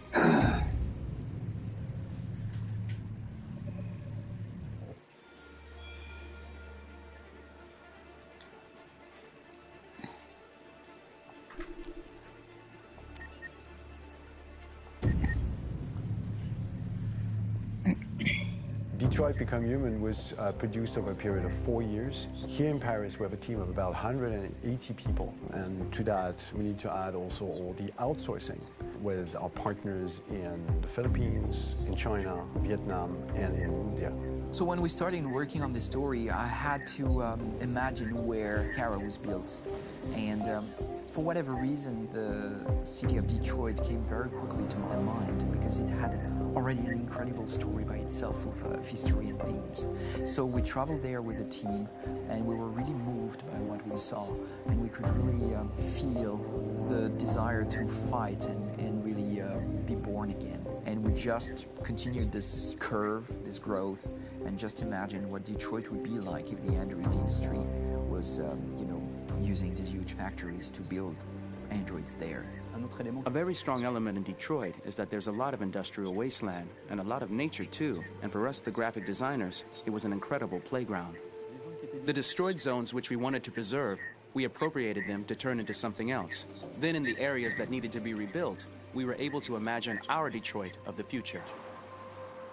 We didn't want to make a science fiction universe, but a world of anticipation. If we chose science fiction, we could have imagined flying cars, extraterrestrials, but those things are very far from our current everyday life. Anticipation is more about gleaning from our contemporary reality, the one we know, because Detroit is set in 2038, and 2038 is tomorrow. The difficulty we had was sticking to reality. That is to say, technology becoming more and more invisible, a lot more elegant, and at the same time, making it visual. So all the computer equipment, autonomous cars, we simply had to invent. They are in fact very technological objects, but at the same time remain very credible and ingrained in reality. To create a cohesive universe in the fashion and clothing of the human characters in 2038, I didn't want to put an accent on strange shapes, or really vibrant colors, and things we wouldn't know. That I wanted to keep for the androids. The goal was to create something familiar which we can identify with in this future setting. Working on the artistic direction for the androids was a bit special because this is a project about the place they could occupy in the human world. It was out of the question for them to be too beautiful or too perfect. They had to correspond to every social class, rich and poor. Inspired by everyday utilitarian clothes, I brought a modern touch by adding dynamic display surfaces, the armband we can see on the side, the triangle on the front and back, an LED. Like that, there's no confusion. Wait. You said an android? All right, ma'am. We need to go. You can't do that. Why aren't you sending a real person? Once we cast the actors, we travel to meet them in order to scan their faces. We record the structure of their face with the scan, and we record the colors and patches of skin with photography. Once we have this information, we will use this as a basis for modeling and creating the characters. The artist will make it more realistic, but will also enrich it. He will propose ideas which we will develop together. Finally, we will have a character with character who corresponds to the project and the world. When the actors come to Quantic Dream, we show them the design, what their image will be, and what they will look like in the game. This extra information gives them another dimension and color to connect with emotionally. It helps them think about how to play their character. Your mission. That's all you care about, huh? You should consult a professional who can help you. Beat it, you hear me? Get the hell out of here! So there are 3 types of shoots at Quantic Dream. Shooting and performance capture, where you capture the whole actor, his voice, his face, and his body. These shoots are obviously done with American actors because the game's original version is in American English. After that, there are the body-only shoots, representing around 250 days of filming, while the performance capture is 100 days of filming. Now, body-only shoots, there are 2 types. There are the action shoots and the technical shoots, which are mokit shoots. Mokit is when the player controls a character on the screen, and he moves in an environment to explore it. This is of particular importance at Quantic Dream, and therefore we shoot a lot to offer a unique context for each scene and each character. To prepare a motion capture shoot, we first get together to look at the sets we need, the animations that we want to shoot, which ones need to be grouped together, or which ones need to be cut and shot at another time, so that we get the most out of the shooting day. This often means shooting scenes out of order, especially those with big props and accessories, like a big car, for example. So we shoot all the animations related to that particular prop first.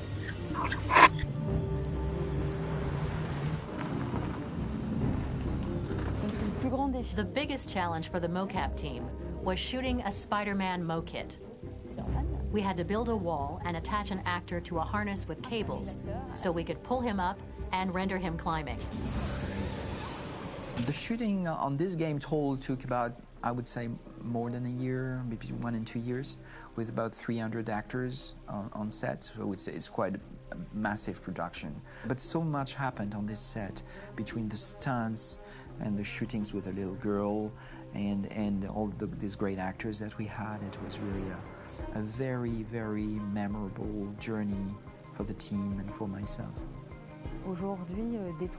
Today, Detroit has over 37,000 animations. When we retrieve the motion capture data, it's just a cloud of points, which represent all the markers worn by the actors. From this cloud of points, we have a phase called retargeting, which gives us a skeleton. This skeleton will be applied to the characters of the game. There is still work to be done, but this gives us the main movements. Since we are working on something very realistic, we must recognize the actor and also recover all the emotion he expresses in his performance. We use a system of facts, an identity card for each actor. We make the actor do a whole range of facial expressions. Then we recover all the expressions and paste the animations on a puppet that Jan has prepared. I then recover and refine these poses. I might stretch the lip, reinflate a cheek, tiny details that make the finished product really capture the actor. Because of the nature of our mocap system today, when we receive the animations, we're missing eye movements, and so the character has that dead look. He really has no eyes, so then it's a big part of the work for the animators to find the regard of the actor in relation to his position, in relation to the body, etc. It was crazy when I saw the newest model for Kara, because they've been working on it and working on it, and this was the first time I literally jumped in my seat. It not only looked so much like me, it was the fact that it looked so lifelike. It wasn't that it looked just like it was a camera, it was something else, you know, but it looked alive. It's exciting, and it's kind of terrifying. Game after game, we learned the rules of optics and filming, and our goal with Detroit Become Human was to have cameras that would actually emulate the optics of a real physical camera. So basically dealing with real-world imperfections was our main task, and just to make cameras look as real as we can.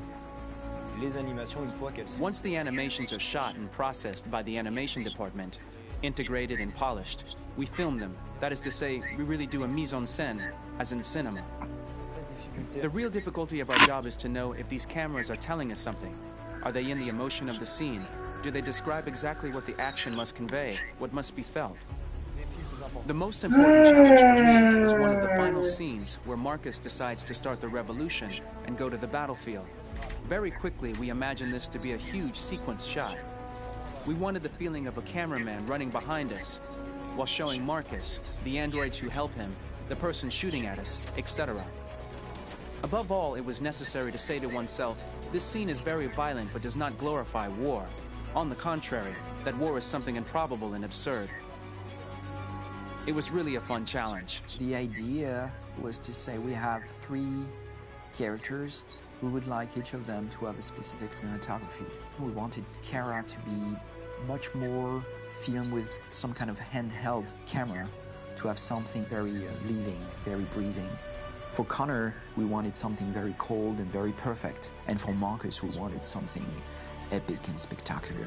So it was about the filming, but it was also about the photography. So we worked with a director of photography to give each character a different lighting, different key colors. Each of them would have their own worlds. And finally, we worked with the composers, so they would create a specific sound for each character, so each would have his own world and his own style.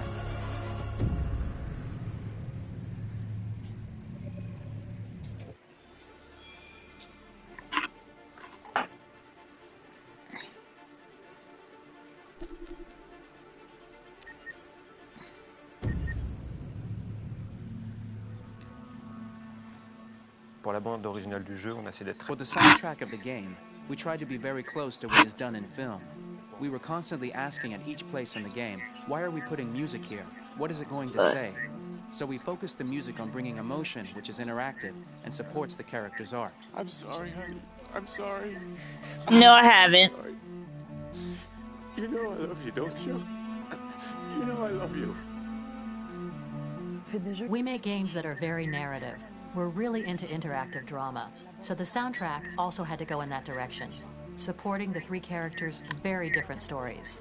We really wanted 3 colors, 3 musical sound identities, and from there, having 3 composers made sense, since the story of Kara, Marcus, and Connor are all completely different.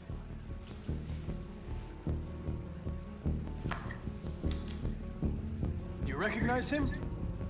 It's Carlos Ortiz. For Connor, we wanted a soundtrack that could be very cold, You're and fine. mechanical, very machine-esque somehow. For Kara, we wanted a soundtrack that would be very moving and emotional. It was about the quest for identity, but it was also a journey about love and empathy. And for Marcus, we wanted something epic, something that would really represent the grand aspect of his quest. And we were very fortunate to find 3 incredibly talented composers, and working with them has been a dream, honestly.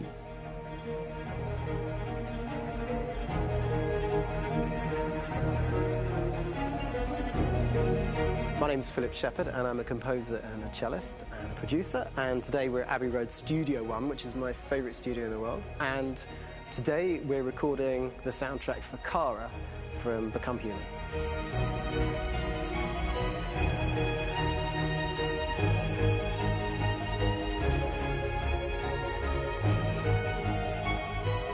So when I compose a big project, I often travel just to kind of get out, and get some fresh air and some inspiration. And I go hiking and traveling in Montana a lot. I had a log fire in the room that I was staying in, and the flames were kind of making absolutely direct music. And it became the basis for Kara's theme, and it sounds something like this.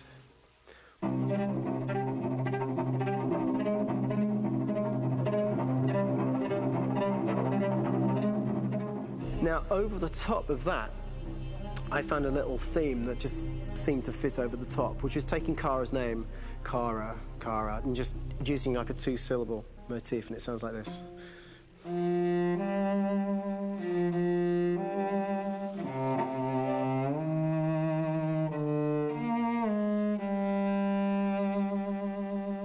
going to pull through this, Alice. As long as we're together, nothing can hurt us.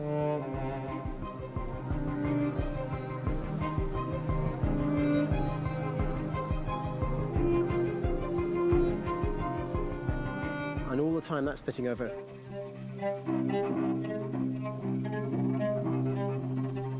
So it kind of works in lots of levels. And in fact, every single theme in the score has one of those elements built into it, and it becomes sort of the DNA of every single tune.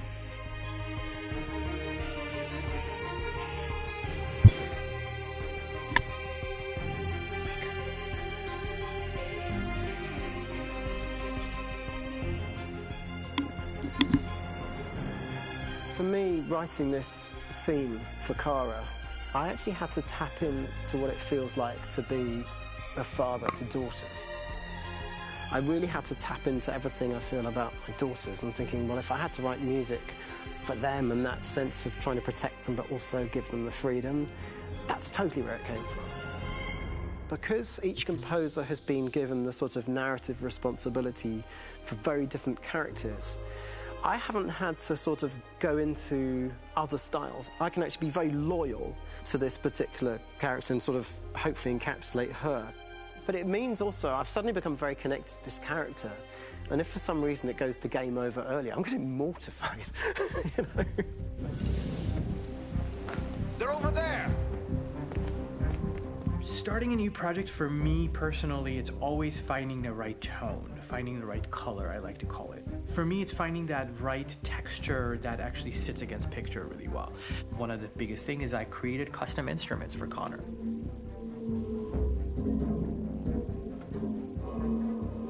I pulled out all my vintage synthesizers to be able to capture this robotic person, if you will.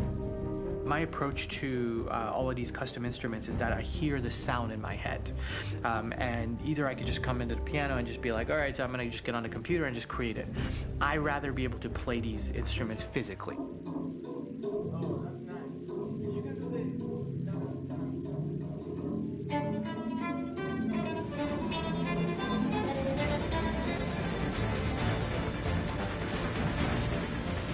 soon as you see Connor the first time, there is a really interesting thematic idea that you hear, and that's just made out of a Moog synthesizer, but completely manipulated in multiple ways. And it's robotic. It has a little bit of an emotional to it. He's on his mission, so you feel that as well. So it just kind of gives you that cold, motionless, with a mission in hand that you kind of feel throughout the whole thing.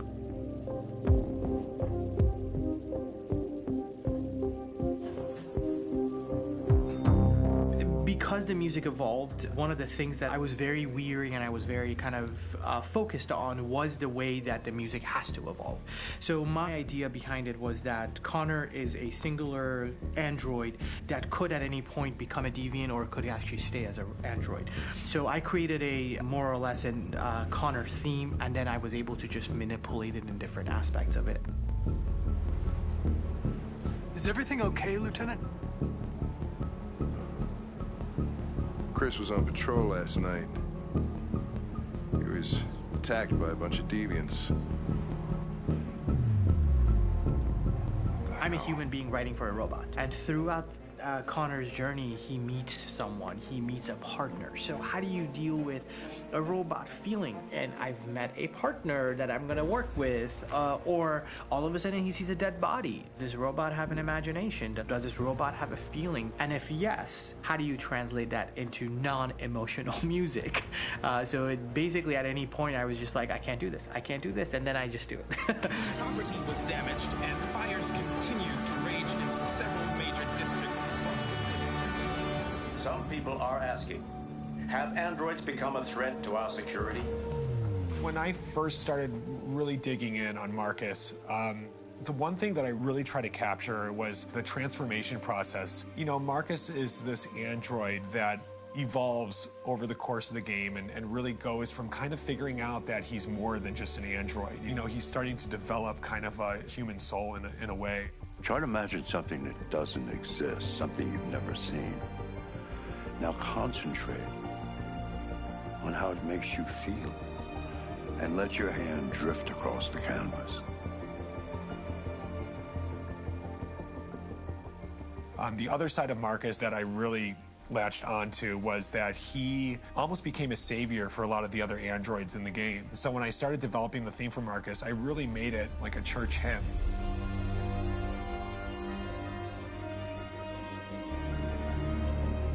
I wanted it to be very simple. I wanted to make it a chordal melody. I really wanted to make it almost like a Bach hymn. The tough thing with that is it had to be recognizable. If I made it too complex from a harmonic standpoint, it would be hard, I think, for people to kind of pick it out and recognize it. It's very acoustic derived, but it's also been treated with a lot of effects and things to kind of put it into the space that I felt the sound should be in. It can be beautiful, it can be haunting, it can be extremely powerful from an action standpoint, and I'm really happy with the way it turned out. The music is there, but it's subliminal and it's emotional, and people are feeling it, and it's not distracting. And that's tricky with a game like this, where you have to have a lot of ins and outs like that, where the music kind of has to get in and out of these moments. This is a war we're fighting with the humans. If we fail, they'll destroy us. I think the game's been put together so well where I just wanted to make sure that I wasn't ruining the emotion.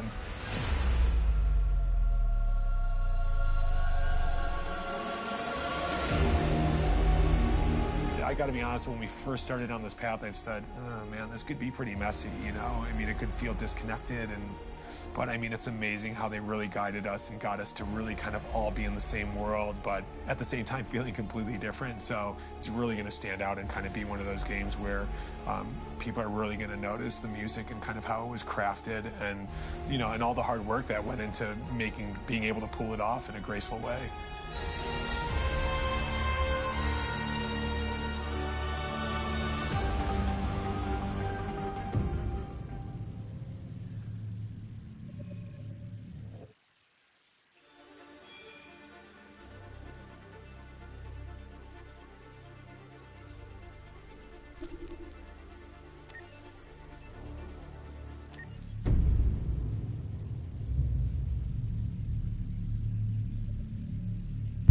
I really enjoy watching For these. starters, what should I call you? I'm Chloe. And you, what's your name? Oh, John. My name is John. Delighted to meet you, John. Could you tell us a little about yourself and what you can do, Chloe? Of course. I'm the first personal assistant built by CyberLife. I take care of most everyday tasks like cooking, housework, or managing your appointments, for example. And I understand you're the first android to have passed the Turing test. Could you tell us a little more about that? I really didn't do much, you know. I just spoke with a few humans to see if they could tell the difference between me and a real person. It was a really interesting experience. But this is the first time in history that man has created a machine more intelligent than himself. I gather your brain can perform several billion operations per second. Is that right? Absolutely. But I only exist thanks to the intelligence of the humans who designed me. And, you know, they have something I could never have. Really? And what's that? A soul.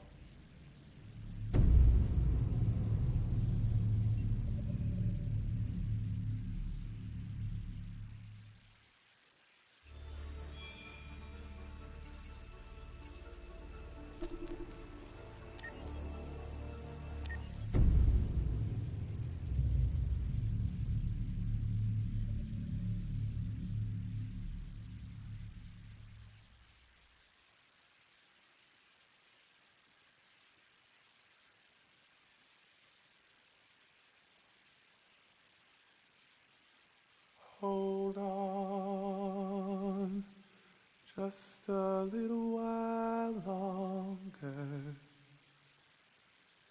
Hold on, just a little while longer. Hold on, just a little while longer. Everything will be alright. Everything will be alright.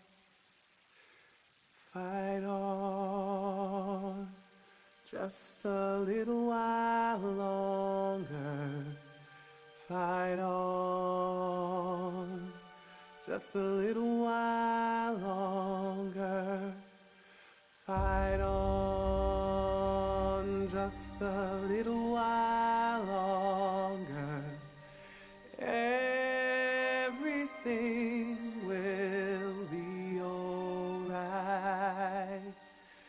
Everything will be alright. We will sing on just a little while longer. Sing on just a little while longer. Sing on just a little while longer.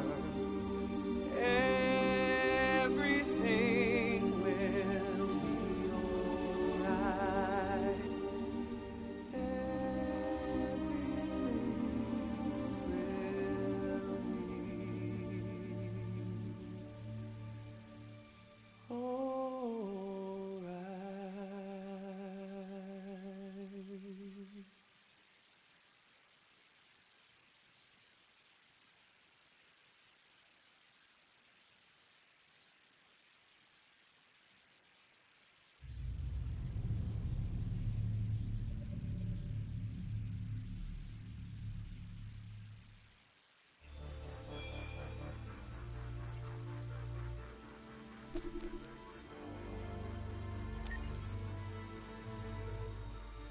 Yeah, it is.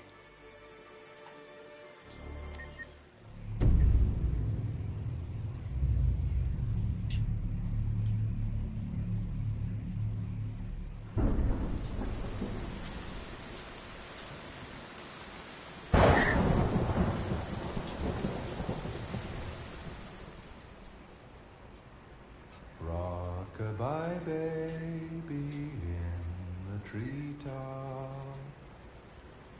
When the wind blows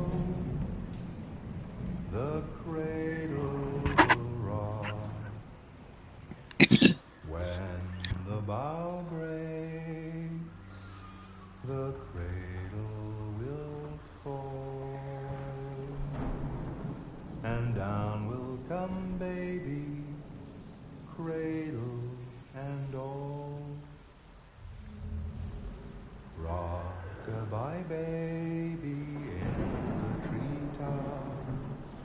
When the wind blows, the cradle will rock. When the bow breaks, the cradle will fall, and down will come baby, cradle and all. Rock-a-bye baby in the treetop. When the wind blows, the cradle will rock. When the bow breaks, the cradle will fall, and down will come baby, cradle and all.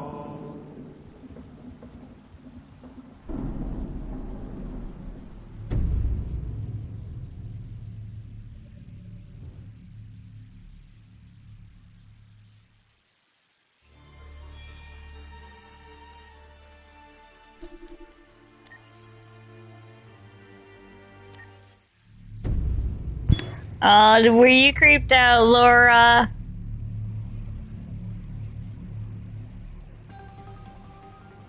In the space of a few years, androids have completely transformed the world in which we live.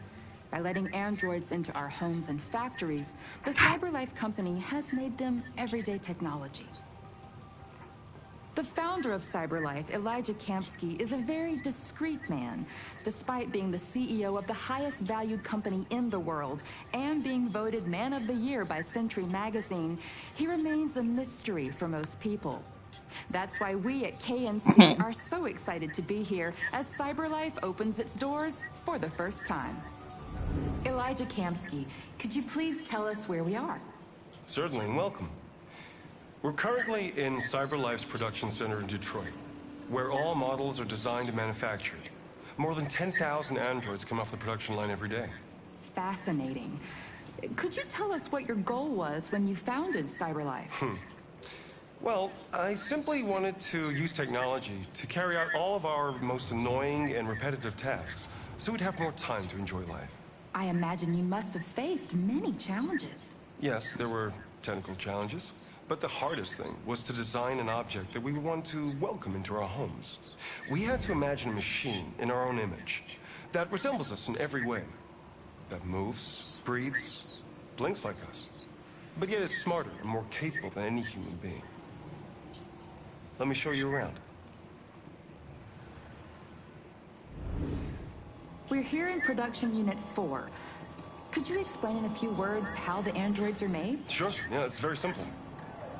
We use machines to manufacture machines. The removable parts are assembled on a production line, and then we apply a synthetic skin to the whole body.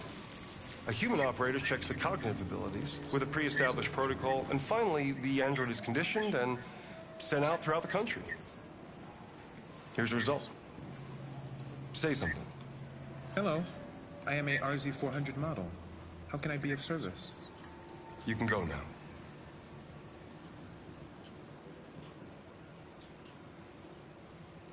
Our androids are already replacing humans in many fields. For example, they represent more than 80% of all university professors and 63% of all medical staff.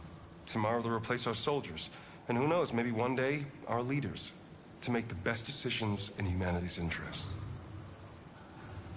Come on. Replacing humans with machines has led to record unemployment of 28%. What do you think about the situation? Okay. The first steam engines also caused an increase in unemployment. But no one today would imagine turning back the clock. Artificial intelligence makes everyday lives easier. Nothing can stop progress. What's happening here is inevitable. These days, more and more people choose to live with an android rather than another human being. Does this development worry you?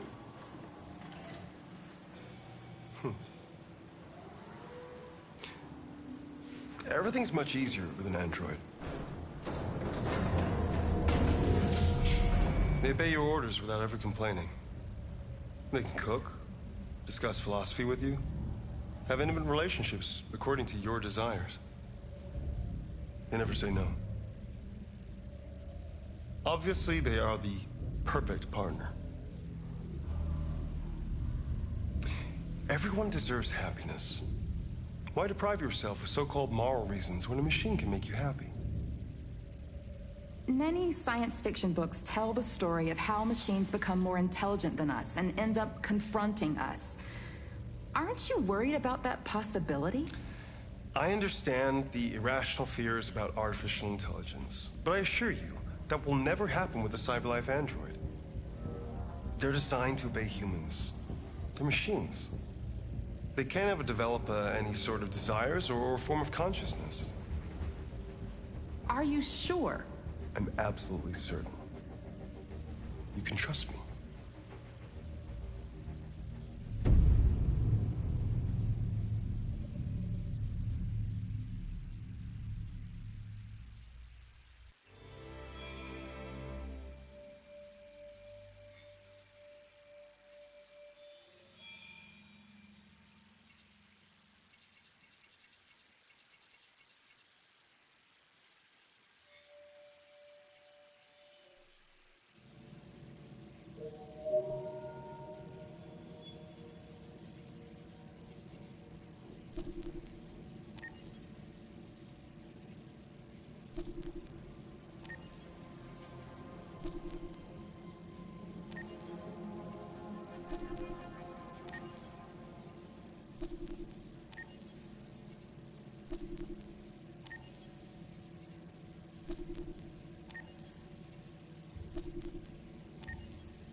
Alright, I think I'm gonna end it here, you guys. Thank you for watching. Please follow, subscribe, and I'll give you more content. You have a good night, Laura.